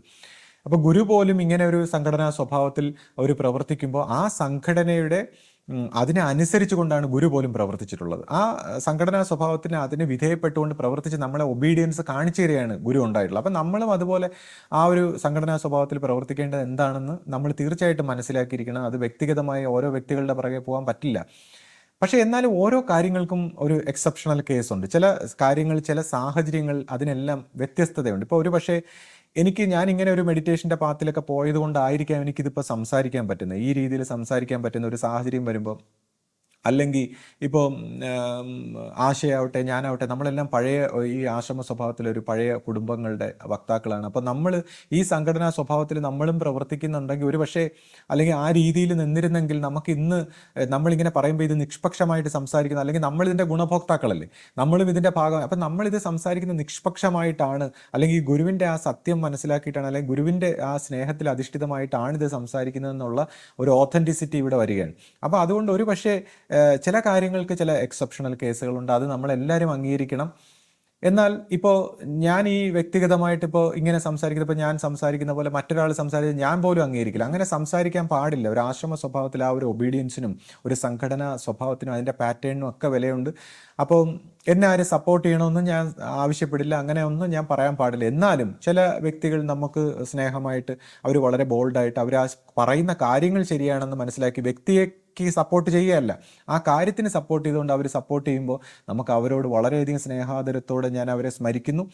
ഇപ്പോൾ ഈ പറഞ്ഞ വീഡിയോകളൊക്കെ തന്നെ ആയാലും ഇതിപ്പോൾ കണ്ടാൽ മനസ്സിലാകുന്നവർ മറ്റുള്ളവർക്ക് ഇതേപോലെ പഴയ ഈ തെറ്റിദ്ധരിച്ച് നിൽക്കുന്നവർക്ക് ഇത് അയച്ചു കൊടുക്കണം. ഒരു സേവനമാണ്. നമ്മൾ പിന്നെ മറ്റു മനുഷ്യർക്ക് ഈ ഒരു ക്ലാരിറ്റി വരുത്താൻ ഹെൽപ്പ് ചെയ്യുകയാണെങ്കിൽ അതൊരു സേവനമാണ്. അപ്പോൾ ആ അർത്ഥത്തിലാണ്. ഇപ്പം ഞാൻ തന്നെ ഇപ്പോൾ സംസാരിക്കുമ്പോൾ ഈ അടുത്ത കാലത്ത് ഞാനിങ്ങനെ കുറച്ചു കാലം യൂട്യൂബിൽ നിന്നും ഇതെല്ലാം ഈ സംസാരിച്ച് ഫലിപ്പിക്കാനുള്ളൊരു വിഷമം കാരണം ഞാനിങ്ങനെ മാറി നിൽക്കുകയുണ്ടായി. അപ്പോൾ വാട്സാപ്പിൽ നിന്നും എല്ലാത്തിൽ നിന്നും കുറച്ചിങ്ങനെ മാറി നിന്നു. അപ്പോൾ എൻ്റെ ഈ സുഹൃത്തുക്കൾ, എൻ്റെ കൂടെ ഒപ്പം ഉള്ളവരോടുള്ളൊരു സ്നേഹം കൊണ്ട് ഞാൻ പറഞ്ഞു, ഈ കുട്ടികൾക്ക് വേണ്ടി ഞാനൊരു വെക്കേഷൻ ക്ലാസ്സൊക്കെ യൂട്യൂബിൽ ഓൺലൈൻ ക്ലാസ്സൊക്കെ എടുക്കുമ്പോൾ ഞാൻ പറഞ്ഞു അതിലെൻ്റെ ഈ സുഹൃത്തുക്കളെയും മുതിർന്നവരെയും ഒക്കെ ഞാനിങ്ങനെ ക്ഷണിക്കുകയുണ്ടായി. അപ്പോൾ അത് ഈ കഥാസ്വഭാവത്തിൽ ഈ ഉണർച്ചയുടെ ഒരു വിഭാഗം കഥകളാണ്. ഞാൻ ഈ കുട്ടികൾക്ക് മാത്രമുള്ളതല്ല. അപ്പോൾ ഈ വിളിച്ച എൻ്റെ സുഹൃത്തുക്കളെന്നൊക്കെ പറയുമ്പോൾ അവരെല്ലാം വളരെ ബുദ്ധിശാലികളും ഈ പറയുന്ന പോലെ ഫിസിക്സ് ആവട്ടെ, എക്കണോമിക്സ് ആവട്ടെ, പൊളിറ്റിക്സ് ആവട്ടെ, സയൻസ് ആവട്ടെ, ലോകത്തിൻ്റെ വിവരങ്ങളിൽ അവർ ഏറ്റവും വിദഗ്ധരായിട്ടുള്ള ആൾക്കാരാണ്. അവർക്ക് നമ്മളൊന്നും പറഞ്ഞു കൊടുക്കേണ്ട, നമ്മളെക്കാൾ ഈ വിഷയങ്ങളെല്ലാം അറിയാവുന്ന വ്യക്തികളാണ്. പക്ഷേ ഞാൻ പറയുന്ന ആധ്യാത്മികതയുടെ ഈ പറയുന്ന ആന്തരികമായ ഒരു തലത്തിൻ്റെ കാര്യമാണ്. അപ്പം നമ്മളോടൊപ്പം കുറച്ചു നേരം ചെലവഴിക്കുമ്പോൾ ഈ ശാന്തിയുടെ വശത്തേക്ക്, കാര്യം എത്ര നമ്മൾ ഭൗതികമായിട്ടുള്ള വിദ്യാഭ്യാസവും അറിവും മറ്റു കാര്യങ്ങളുണ്ടോ അത്രയും നമുക്ക് ഈ സത്യത്തിലേക്ക് പരിണമിക്കാനുള്ള ഒരു തടസ്സമായിട്ട്, ഇത് നേരെ ഡയമെട്രിക്കലി ഓപ്പോസിറ്റ് ആയിട്ടുള്ള ഒരു വഴിയായതുകൊണ്ട് ഇങ്ങനെയുള്ള ഒരു തടസ്സമുള്ളതുകൊണ്ടാണ് ഞാൻ ആ സ്നേഹത്തോടെ ക്ഷണിച്ചത്. പക്ഷേ അത് പ്രായോഗികമാകില്ല, അത് ശരിയാവില്ല എന്ന് കണ്ടപ്പോൾ ഞാൻ തന്നെ ഡ്രോപ്പ് ചെയ്തു. ഈ അടുത്ത കാലത്ത് എൻ്റെ ഒരു സുഹൃത്ത് പറഞ്ഞു, നിങ്ങളോടൊപ്പം സംസാരിക്കുമ്പോൾ എല്ലാം നല്ല ക്ലാരിറ്റി ആയിട്ടും സ്നേഹവും ഭക്തിയൊക്കെ വരും, പക്ഷെ നമ്മൾ പോയിരുന്ന് ആലോചിക്കുമ്പോൾ അത് പോകുന്നു. അപ്പം അവിടെയാണ് ഞാൻ പറഞ്ഞത്, ഞാൻ സംസാരിക്കുന്ന വാക്കുകൾക്കും അല്ലെങ്കിൽ ഈ പറയുന്ന കാര്യങ്ങൾക്കാണ് പ്രസക്തിയെങ്കിൽ ഈ വാചകങ്ങൾ മാത്രം മതി എല്ലാവർക്കും, അത് അല്ലെങ്കിൽ എനിക്കും എല്ലാവർക്കും അത് പറയാം. പക്ഷേ ഈ വാചകങ്ങളെക്കാൾ ഉപരി നമ്മൾ ഏത് എനർജിയിൽ നിന്ന്, ഏത് പ്രസൻസിൽ നിന്നാണ് സംസാരിക്കുന്നത്, ഈ പ്രസൻസ്, ഈ വെളിച്ചം നമുക്ക് സത്സംഗത്തിലൂടെ ഗുരു തന്നതാണ്. അപ്പം നമ്മൾ ഈ പ്രസൻസ് ആണ് ഈ ക്ലാരിറ്റിയുടെ ഒരു രഹസ്യം. അപ്പോൾ അത് ഞാൻ പറഞ്ഞു, ഞാനത് സുഹൃത്തെ എൻ്റെ സത്സംഗത്തിലൂടെ എൻ്റെ ഗുരുവിൻ്റെ ഒരു വെളിച്ചമാണ് നമുക്ക് പകർന്നു കിട്ടിയിട്ടുള്ളത്. അപ്പോൾ അത് നമ്മളെല്ലാവരും ആ സത്സംഗത്തിലൂടെ ആ ഗുരുവിൻ്റെ വെളിച്ചം കിട്ടിയാൽ മാത്രമേ നമുക്ക് ഈ മനസ്സിൻ്റെ ഈ ക്ലാരിറ്റിയിൽ നിന്ന് മോചനം കിട്ടാൻ പറ്റൂ. അല്ലാതെ ഇപ്പോൾ ഗുരുവിനെ നമ്മൾ പ്രാർത്ഥിച്ചുകൊണ്ടിരിക്കുന്നു എന്ന് പറഞ്ഞാലും ഈ സത്സംഗത്തിലൂടെ ഞാൻ നേരത്തെ പറഞ്ഞ ആ പ്രകാശത്തിൻ്റെ ധാര കിട്ടാത്തിടത്തോളം, ആ സ്നേഹത്തിൻ്റെ ആ പരിമളം നമ്മുടെ മനസ്സിലേക്ക് കയറാത്തിടത്തോളം നമ്മൾ ഈ കർമ്മഗതി പൊട്ടാതെ വിഷമിച്ച് നമ്മളിങ്ങനെ കഷ്ടപ്പെടും. അങ്ങനെ ഒരുപാട് സന്യാസിമാരും പഴയ ആൾക്കാരും ഉണ്ട് ഈ ഗുരു ദർശനത്തിന് മാറി നിൽക്കുന്ന, അവർ പ്രാർത്ഥിച്ചെടുത്തോളാം എന്ന് പറയും. അപ്പം അവിടെ ഒരു പ്രധാനപ്പെട്ട കാര്യം, ഞാൻ പേഴ്സണലി ഇപ്പോൾ നമ്മുടെ ഗുരുവിനെ ഇങ്ങനെ ഫൗണ്ടർ ഗുരുവിനെ ഇങ്ങനെ ധ്യാനിക്കുമ്പോൾ പ്രാർത്ഥിക്കുമ്പോൾ അത് മനസ്സിന് ഒരു റെസിസ്റ്റൻസും ഇല്ല, മനസ്സിന് എളുപ്പമാണ്, വളരെ ഫ്രീ ആയിട്ട് ഗുരുവിനെ പ്രാർത്ഥിക്കാം. എന്നാൽ ശിഷ്യപൂജിതയെ ഇങ്ങനെ ഗുരുസ്ഥാനത്ത് വെച്ച് ധ്യാനിക്കുമ്പോൾ അത് വളരെ ബുദ്ധിമുട്ടാണ്. എന്തുകൊണ്ടെന്ന് വെച്ചാൽ നമ്മുടെ ഈ ശിഷ്യപൂജിതയുമായിട്ട് അലൈൻമെന്റ് മനസ്സുകൊണ്ട് ഉണ്ടാകാൻ നമ്മുടെ മനസ്സ് റെസിസ്റ്റ് ചെയ്യാണ്. എന്നാൽ നമ്മുടെ ഫൗണ്ടർ ഗുരുവിനെ ദൈവമായിട്ട് ആരാധിക്കാൻ എളുപ്പമാണ്. അതെന്തുകൊണ്ടെന്ന് വെച്ചാൽ ഈ മാനസികമായിട്ട് നമുക്ക് ആരാധിക്കാൻ, അത് നമുക്ക് അങ്ങനെ സ്വപ്നം കണ്ടുകൊണ്ട് നമുക്കിങ്ങനെ സ്വപ്ന സ്വഭാവത്തിൽ ഈ ദേവീദേവ സ്വഭാവത്തിൽ ആരാധിക്കുന്ന പോലെ ആരാധിച്ചങ്ങ് ഉറക്കം തൂങ്ങി പോകാൻ എളുപ്പമാണ്.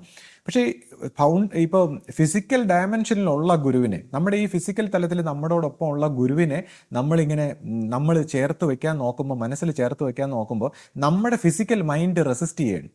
ആക്ച്വലി നമ്മുടെ കോൺഷ്യസ് ആയിട്ടുള്ള ഫിസിക്കൽ മൈൻഡ് മാത്രമാണ് നമ്മൾ അവേക്കൻഡ് ആയിട്ടുള്ളത്. അപ്പോൾ ഈ ഫിസിക്കൽ മൈൻഡിനെയും കൂടെ അലൈൻ ചെയ്താൽ അവിടെയാണ് ഈ റെസിസ്റ്റൻസുകളെല്ലാം ഉള്ളത്. അപ്പോൾ അതിനെ അലൈൻ ചെയ്യാനാണ് പാട്. നമുക്ക് ഈ സ്വപ്നം കാണുന്ന പോലെ പ്രാർത്ഥിക്കാൻ എളുപ്പമാണ്. അതുകൊണ്ടാണ് ഈ ഈ പാസ്റ്റ് ആയിട്ടുള്ള രീതിയിൽ പോകാതെ നമ്മൾ ഈ ഗുരുക്കന്മാർ ജീവിച്ചിരിക്കുമ്പോൾ അവരെ ആരെയും സ്വീകരിക്കില്ല, അവർ പോയി കഴിയുമ്പോൾ എല്ലാവരും ആരാധിക്കുന്ന ഒരു സ്വഭാവം. മനുഷ്യർക്ക് ഈ സ്വപ്നം കാണാൻ എളുപ്പമാണ്, ലിവിങ് ആയിട്ടുള്ള ഗുരുവിനെ പിടിക്കാൻ പാടാണ്. അപ്പം ഞാൻ തന്നെ എൻ്റെ മനസ്സിൽ മനസ്സിലാക്കിയെന്ന് വെച്ചാൽ, ലിവിങ് ഗുരുവിനെ നമ്മൾ സ്വീകരിക്കണമെങ്കിൽ നമ്മുടെ മൈൻഡിനെ കംപ്ലീറ്റ് നെഗേറ്റ് ചെയ്ത് മൈൻഡ് കംപ്ലീറ്റ് ഒഴിവാക്കി വേണം അത് ചെയ്യാൻ. അപ്പോൾ നമുക്ക് ആ ശാന്തി, സ്നേഹവും സമാധാനവും ഉണ്ടാകുന്നത്. അപ്പോൾ അതാണ് ആ ലിവിങ് ഗുരുവിനെ തന്നെ ഫിസിക്കൽ ഡയമെൻഷനിലുള്ള നമ്മൾ ഫിസിക്കൽ ഡയമെൻഷനിൽ തന്നെ ഗുരുവുമായിട്ട് അലൈൻമെൻറ്റ് ഉണ്ടാക്കണമെന്ന് പറയുന്നതിൻ്റെ സീക്രട്ട്, ആ ഗുരുമാർഗത്തിൻ്റെ ആ കോറായിട്ടുള്ള സീക്രട്ട് തന്നെ ഇതാണ്. അപ്പോൾ അങ്ങനെ നോക്കുമ്പോൾ ഒരു ഗുരുമാർഗത്തിൽ ഗുരുദർശനം, അതിനാണ് ഏറ്റവും പ്രസക്തി. അപ്പോൾ ഗുരുമാർഗത്തിൽ ആ ഗുരുദർശനം അതെന്താ പറയുന്നതെന്നറിയുമോ? നസർ, ഗുരുവിൻ്റെ നസർ, ആ നോട്ടം എന്നാണ് പറയുന്നത്. അപ്പോൾ ആ നോട്ടത്തിലൂടെയാണ് ആ പരിവർത്തനം. അപ്പോൾ ആ ഗുരുമാർഗത്തിൽ ആ ഗുരുദർശനത്തിന് ഇത്രയും പ്രാധാന്യമുള്ളപ്പോൾ നമ്മുടെ പരമ്പരയിൽ അത് നമ്മൾ മാർഗദർശനമായിട്ട് എല്ലാവരും ആ അധികാര സ്വഭാവത്തിലുള്ളവർ അതിനെ എടുത്ത് എത്ര വലിപ്പത്തിൽ കാണിച്ചു തരണമെന്നുള്ളതാണ്. ഇപ്പോൾ നമ്മളിപ്പോൾ ശിഷ്യപൂജിത ഇത്രയും വലിപ്പത്തിൽ കാണാനുള്ള കാരണം എന്താണ്? ഗുരുവിനോടൊപ്പം അവസാനം വരെയും ആ ഒബീഡിയൻസോടുകൂടി ആ ഒരു നല്ല ശിഷ്യനായിരുന്നു എന്നുള്ളതാണ്. ആ അവസാനം വരെ ഒബീഡിയൻസോടെ ഗുരുവിനോടൊപ്പം നിന്നതാണ് നമ്മൾ ഗുരുവിൻ്റെ ശിഷ്യപൂജിതയുടെ വലിപ്പമായിട്ട് കാണുന്നത്. ആ സമർപ്പണം, ആ സ്നേഹം, ആ ഭക്തി, അതിനാണ് നമ്മൾ വില. അല്ലാതെ ഒരു ജീവന്റെ വിലയല്ല ആരും കാണുന്നത്. അപ്പോൾ ജീവന്റെ എന്ന് വെച്ചാൽ ജീവ സ്വഭാവത്തിൽ തനിക്കുള്ള വില എന്ന് പറയുമ്പോൾ ഇന്നത്തെ ഈ കലിയുഗ സ്വഭാവത്തിൽ എല്ലാവർക്കും ജീവന് വിലയുള്ളവരാണ്, ആരും താഴ്ത്തി കെട്ടാൻ പറ്റില്ല. അപ്പോൾ ഈ ഒരു സ്വഭാവത്തിൽ നമ്മൾ ഓരോരുത്തരും ജീവന്റെ വിലയെന്ന് വിചാരിക്കാതെ ഗുരുവിനെ സമർപ്പിക്കാനുള്ള, ആ പ്രകാശ സ്വഭാവത്തിൽ ഗുരുവിനെ സമർപ്പിക്കാനുള്ള ആ ഒരു മനസ്സ്, അപ്പോൾ അത് നമ്മുടെ ഈ നമ്മുടെ ആശ്രമ സ്വഭാവത്തിലെ അധികാര സ്വഭാവത്തിലൊക്കെ ഏറ്റവും ടോപ്പായിട്ടുള്ളവർ അത് കാണിച്ചു തരണമെന്നുള്ളതാണ്. അന്നത്തെ ശിഷ്യ സമൂഹം ഗുരുവിനെ വണങ്ങിക്കൊണ്ട് ഗുരുവിനോടൊപ്പം നിന്നതാണ് അവരെ എല്ലാവരെയും ബാക്കിയുള്ളവർ ഒബീഡിയൻസ് ആയിട്ട് കാണാൻ. കാര്യം ഗുരുമാർഗത്തിൽ ഒബീഡിയൻസിന്റെ പ്രാധാന്യം അത്ര വലുതാണ്. എല്ലാവരും പരസ്പരം മാനിച്ച് ആ ഹൈറാർക്കിയെ മാനിച്ചു പോകണമെങ്കിൽ ഏറ്റവും തലപ്പത്തുള്ള ആ ഒബീഡിയൻസ് മറ്റുള്ളവർക്ക് അത് കാണിച്ചു തരണം. അപ്പോൾ ഇതൊന്നും പറയാൻ ഞാൻ ആരുമല്ല, ഞാനിതൊന്നും പറയേണ്ട വ്യക്തിയല്ല. ഞാനിതിപ്പോൾ ഈ ശ്രീജിത്ത് എന്ന് പറയുന്ന വ്യക്തിയെ മാറ്റി നിർത്തിയിട്ട് നമ്മുടെ ഒരു അവയർനെസ്സിൻ്റെ വെളിച്ചത്തിൽ വരുന്ന ഒരു കാര്യങ്ങൾ സംസാരിക്കുക മാത്രമാണ് നമ്മുടെ ജോലി. അപ്പോൾ അത് സംസാരിക്കാനുള്ള ചില ബുദ്ധിമുട്ടുകളാണ്. ഇപ്പോൾ ആദ്യകാലങ്ങളിലെല്ലാം ഞാൻ എല്ലാവരെക്കുറിച്ചും പ്രശംസിച്ച് സംസാരിച്ചു. അപ്പോൾ അന്ന് ഞാൻ വിമർശിക്കുന്ന സമയത്ത് എന്നെക്കൊണ്ട് ഗുരു പ്രശംസിപ്പിക്കുന്നു.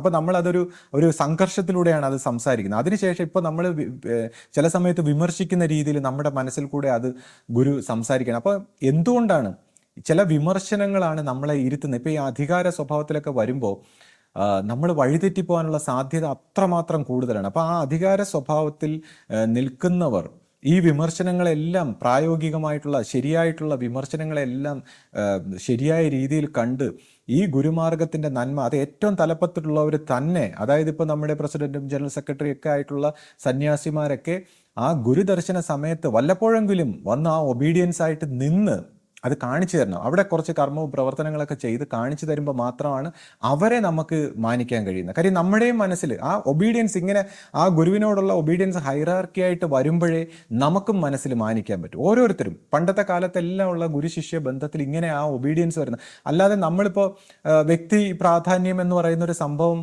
ഗുരുമാർഗത്തിലില്ല. ഗുരുവിന് മാത്രമാണ് പ്രാധാന്യം. മറ്റേ വ്യക്തികൾക്ക് പ്രാധാന്യം എന്ന് പറയുമ്പോൾ വ്യക്തി പ്രാധാന്യമില്ല, വ്യക്തി പൂജകളും മറ്റു കാര്യങ്ങളൊന്നുമില്ല. ഗുരുവിനെ ദൈവത്തിൻ്റെ പ്രത്യക്ഷ രൂപമായിട്ട് കാണുന്നു, ബാക്കി എല്ലാവരും അത് അനുസരിക്കുന്നു. സന്യാസ സ്വഭാവത്തിലൊക്കെ വരുമ്പോൾ ഗൃഹസ്ഥാശ്രമികൾ സന്യാസിമാരെ മാനിക്കുന്നതും സൂക്ഷിക്കുന്നതും അവരെ മനസ്സ് മലിനപ്പെടാതെ അവരെ സംരക്ഷിക്കുന്നതെല്ലാം ഗൃഹസ്ഥൻ്റെ ധർമ്മമാണ്. അത് വ്യക്തിപൂജയുടെ ഭാഗമല്ല. ഇപ്പോൾ ഒരു സമൂഹത്തിൽ നല്ല രീതിയിലുള്ള സന്യാസിമാർ മനസ്സ് ശുദ്ധമായിട്ട് വേണ്ടത് ഈ നെഗറ്റിവിറ്റി അബ്സോർബ് ചെയ്യാൻ എന്നുള്ളതാണ്. മനുഷ്യൻ്റെ മനസ്സിലെ മലിനതകളെല്ലാം അബ്സോർബ് ചെയ്യാൻ വേണ്ടി നല്ല നല്ല സന്യാസിമാരുടെ സമൂഹങ്ങൾ ഉണ്ടാകേണ്ടത് മനുഷ്യരാശിയുടെ ആവശ്യമാണ്. അപ്പോൾ അവിടെ ഗൃഹസ്ഥൻ്റെ ധർമ്മമാണ് ഈ സന്യാസിക്ക് മലിനപ്പെടാത്ത ഒരു സാഹചര്യത്തിൽ മനസ്സ് സൂക്ഷിച്ചുകൊണ്ട് ജീവിക്കാനുള്ള സാഹചര്യം ഉണ്ടാക്കി കൊടുക്കുക. അത് വ്യക്തിപൂജയല്ല, അത് അവൻ്റെ ഗൃഹസ്ഥൻ്റെ ധർമ്മമാണ്. അത് അവനെയും അതുപോലുള്ള സത്യത്തിലേക്ക് നയിക്കുകയാണ്. അപ്പോൾ അവിടെ നമ്മൾ ഈ വ്യക്തിപൂജ അല്ലെങ്കിൽ വ്യക്തി മാഹാത്മ്യം പോലുള്ള ഹൈറാർക്കികൾ ഉണ്ടാക്കാതെ വ്യക്തി പരമമായ പ്രവൃത്തി എപ്പോഴും ഗുരുവിന്, ആ ഗുരുവിൻ്റെ മുമ്പിൽ എല്ലാവരും ഒരേപോലെ കുമ്പിട്ട് നിൽക്കുന്നു. അപ്പോൾ ഇവിടെ തന്നെ ആശ ആദ്യം ചോദിച്ചത്, ഇപ്പോൾ ഗുരുവിനെ ആദ്യമേ പറഞ്ഞുകൂടായിരുന്നെന്ന് ചോദിച്ചാൽ ഈ പറയുന്ന ആദ്യമേ ഒന്നും പറഞ്ഞുകൂടാ എന്നുള്ളതാണ്. ആദ്യമേ പറഞ്ഞാൽ അങ്ങനെ ഒരു ഗുരു ജനിക്കപ്പെടില്ല. ഒരു ഗുരു ഈ പറയുന്ന ഇത് കടഞ്ഞെടുക്കുന്ന പോലെയുള്ള പ്രതിസന്ധികളിലൂടെ എല്ലാം കടന്ന് തൻ്റെ ഞാനെന്ന ഭാവം എല്ലാം കളഞ്ഞ് താൻ മറ്റുള്ളവരുടെ കണ്ണിലും തൻ്റെ കണ്ണിലും ഒക്കെ താൻ തെറ്റായി കാണേണ്ടി വരും. എന്നിട്ട് തന്നെ താൻ തിരസ്കരിച്ച് ആ ത്യാഗപ്പെട്ട് പരമമായ സത്യത്തിലേക്ക് വരണമെങ്കിൽ അതൊരു വലിയ പ്രോസസ്സാണ്. അപ്പോൾ അത് ഒരിക്കലും പറഞ്ഞു കഴിഞ്ഞാൽ അങ്ങനെ ഒരു ഗുരു ഉണ്ടാകുന്നില്ല. പിന്നെ ഗുരുവിന് എല്ലാ കാര്യങ്ങളും ആദ്യമേ വ്യക്തമായി പറഞ്ഞുകൂടെ എന്ന് ചോദിച്ചാൽ അങ്ങനെ വ്യക്തമായി പറഞ്ഞുകൂടാ. ഈ ലോകത്ത് ഈ പ്രകൃതിയുടെ ഈ ഒരു സംസ്കാരത്തിൻ്റെ തലത്തിൽ നമ്മൾ എല്ലാ കാര്യങ്ങളും അങ്ങനെ വ്യക്തമായിട്ട് ആദ്യമേ പറഞ്ഞുകൂടാ എന്നുള്ളതാണ്. അങ്ങനെ പറഞ്ഞു ശരി ആദ്യമേ സ്ഥാപിച്ചാൽ അത് ഒരിക്കലും ശരിയായിട്ട് വരില്ല. തെറ്റിലൂടെയും ചില ശരികൾ ഉണ്ടാക്കിയെടുക്കേണ്ട ആവശ്യമുണ്ട് ഗുരുക്കന്മാർക്ക്. അതെങ്ങനെയെന്ന് വെച്ചാൽ ഇപ്പോൾ ആദ്യകാലത്ത് ഗുരുവിൻ്റെ ഒരു ചരിത്രം തന്നെ നമ്മൾ നോക്കിക്കഴിഞ്ഞാൽ ആദ്യകാലത്ത് ഒരു പ്രത്യേക രീതിയിൽ ഗുരു ഫോളോ ചെയ്യുന്നു, അതെല്ലാം എടുത്ത് കളഞ്ഞിട്ട് പുതിയൊരു രീതി ഫോളോ ചെയ്യുന്നു. അതിനുശേഷം 73 മാറ്റം വരുന്നു. പിന്നീട് പുതിയ ഒരു ഘട്ടം 82, പിന്നെ 92 പുതിയ ഘട്ടം, 97 അതൊരു പുതിയ ഘട്ടം. അപ്പോൾ ഇതൊന്നും ആദ്യമേ പറയുകയല്ല, ഇത് പടിപടിയായിട്ട് ഈ മനുഷ്യൻ്റെ തലത്തിലിരിക്കുമ്പോൾ ഈ ദൈവികമായ സത്യത്തെ പടിപടിയായിട്ടാണ് റിവീൽ ചെയ്യുന്നത്.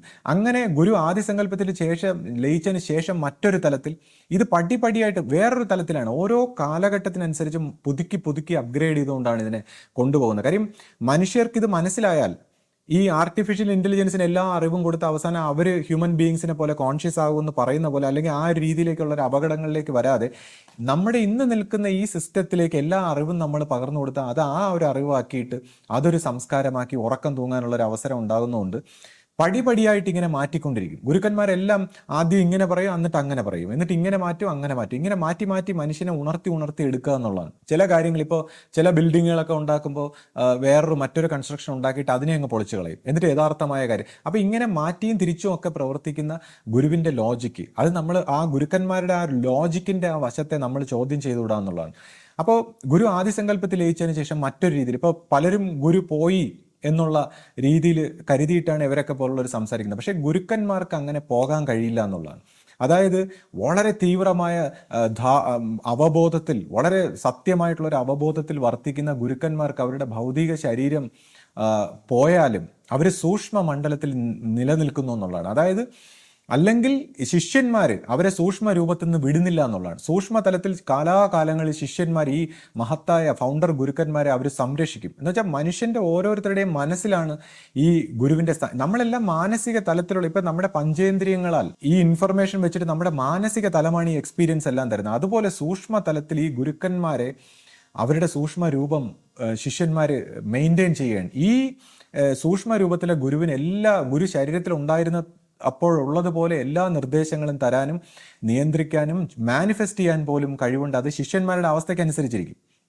അപ്പോൾ ഇത് സൂക്ഷ്മ മണ്ഡലത്തിൽ നിന്ന് ഈ ആശ്രമത്തിൻ്റെ ഫിസിക്കലായിട്ടുള്ള ഡയമെൻഷൻ കഴിഞ്ഞാൽ അതിൻ്റെ സൂക്ഷ്മ ഡയമെൻഷനിൽ മറ്റൊരു ആശ്രമവും അവിടെ ഗുരുവിൻ്റെ ആ സൂക്ഷ്മ മണ്ഡലവും എല്ലാം സൈമൾട്ടേനിയസ്ലി വർത്തിക്കുന്നു എന്നുള്ളൊരു മിസ്റ്റിക്കലായിട്ടുള്ള ഒരു രഹസ്യം കൂടി ഇതിനോടൊപ്പം ഉണ്ട്. അതുകൊണ്ടാണ് നമ്മളിപ്പോഴും ഗുരു പ്രസൻറ്റ് മൊമെൻറ്റ്, കാലാന്തര ഗുരുവിനെ ഒരിക്കലും പോയി പാസ്റ്റിൽ പറയില്ല. പ്രസൻറ്റ് മൊമെൻറ്റിൽ ഇപ്പോഴും നമ്മൾ ഗുരു ശരീരത്തോടെ ഉണ്ടായിരുന്നപ്പോൾ എല്ലാ കാര്യങ്ങളും അതുപോലെ ചെയ്യുന്നതിൻ്റെ ഒരു രഹസ്യം ഗുരുവിനെ സൂക്ഷ്മ മണ്ഡലത്തിൽ നമ്മൾ പിടിച്ചു നിർത്തിയേക്കാണ്. ഗുരുവിൻ്റെ ആ സത്യമായ ഗുരുവിൻ്റെ ആ സൂക്ഷ്മ തലത്തിലുള്ള ആ സാന്നിധ്യം എപ്പോഴും ആശ്രമത്തിലുണ്ട്. എപ്പോഴും ആ ഗുരു തന്നെയാണ് ഭരിക്കുന്നതെന്നുള്ള ആ ആ പ്രകാശ രൂപമായിട്ടുള്ള ഗുരു തന്നെയാണ് ഭരിക്കുന്ന, ആ ഗുരു തന്നെയാണ് ആ പ്രകാശമായിട്ട് ശിഷ്യപൂജയിലൂടെ നമുക്ക് ദർശനം തരുന്നതെന്നുള്ളത് മനസ്സിലാക്കിയിട്ട് ആ പരമ്പരയിലുള്ള മുതിർന്ന സന്യാസിമാരെല്ലാം ഈ പറയുന്ന കാര്യങ്ങൾ നമ്മളെപ്പോലുള്ള ശിഷ്യ പരമ്പരയ്ക്ക് ബോധ്യപ്പെടുത്തി ആ ഒബീഡിയൻസിൻ്റെ സത്യത്തിൻ്റെ വെളിച്ചം, അതായത് വ്യക്തി പൂജകൾ, ഓരോ വ്യക്തി ഇപ്പോൾ ഗുരുവിനെ മാനിക്കുന്ന പോലെയല്ല മറ്റ് വ്യക്തികൾക്കെല്ലാം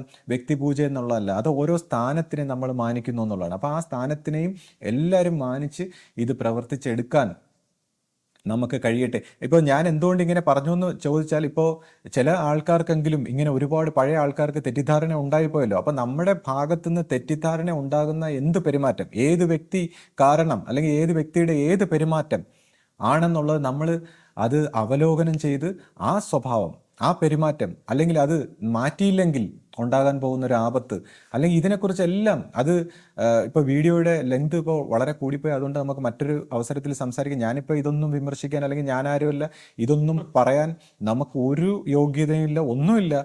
നമ്മളിതാ ഈ പറയുന്ന പോലെ ഒരു സാധാരണ പിന്നെ എല്ലാ കുറവുകളും എല്ലാ കുഴപ്പങ്ങളും ഉള്ള ഒരു സാധാരണ വ്യക്തി. പക്ഷേ ഇത് പറയേണ്ട ധർമ്മം നമ്മൾ പറയുന്നു, പറയേണ്ട കാര്യം നമ്മളിലൂടെ നമ്മളെ കൊണ്ട് നമ്മുടെ ഒരു അനുഭവത്തിൻ്റെ വെളിച്ചത്തിൽ ഗുരു പറയേണ്ട കാര്യങ്ങൾ നമ്മൾ പറയുന്നു, അത്രയേ ഉള്ളൂ. അത് സ്വീകരിക്കാം സ്വീകരിക്കാതിരിക്കും. ഇപ്പോൾ ആരും സ്വീകരിക്കണമെന്നോ അംഗീകരിക്കണമെന്നോ അതിനെ മാനിക്കണമെന്നോ ഒന്നും പറയുന്നില്ല. ഞാൻ ഈ സംസാരിക്കുന്നതിൽ എന്തെങ്കിലും ഒരു സത്യം ഉണ്ടെങ്കിൽ ആ സത്യം പ്രവർത്തിക്കട്ടെ എന്ന് മാത്രം ഞാൻ ആഗ്രഹിക്കുന്നു. എല്ലാവർക്കും ആ സത്യത്തിൻ്റെ വെളിച്ചത്തിലേക്ക് സഞ്ചരിക്കാൻ ഗുരു കാരുണ്യം ഉണ്ടാകട്ടെ എന്ന് പ്രാർത്ഥിക്കുന്നു. സദ്ഗുരുവേ ശരണം. സദ്ഗുരുവേ ശരണം.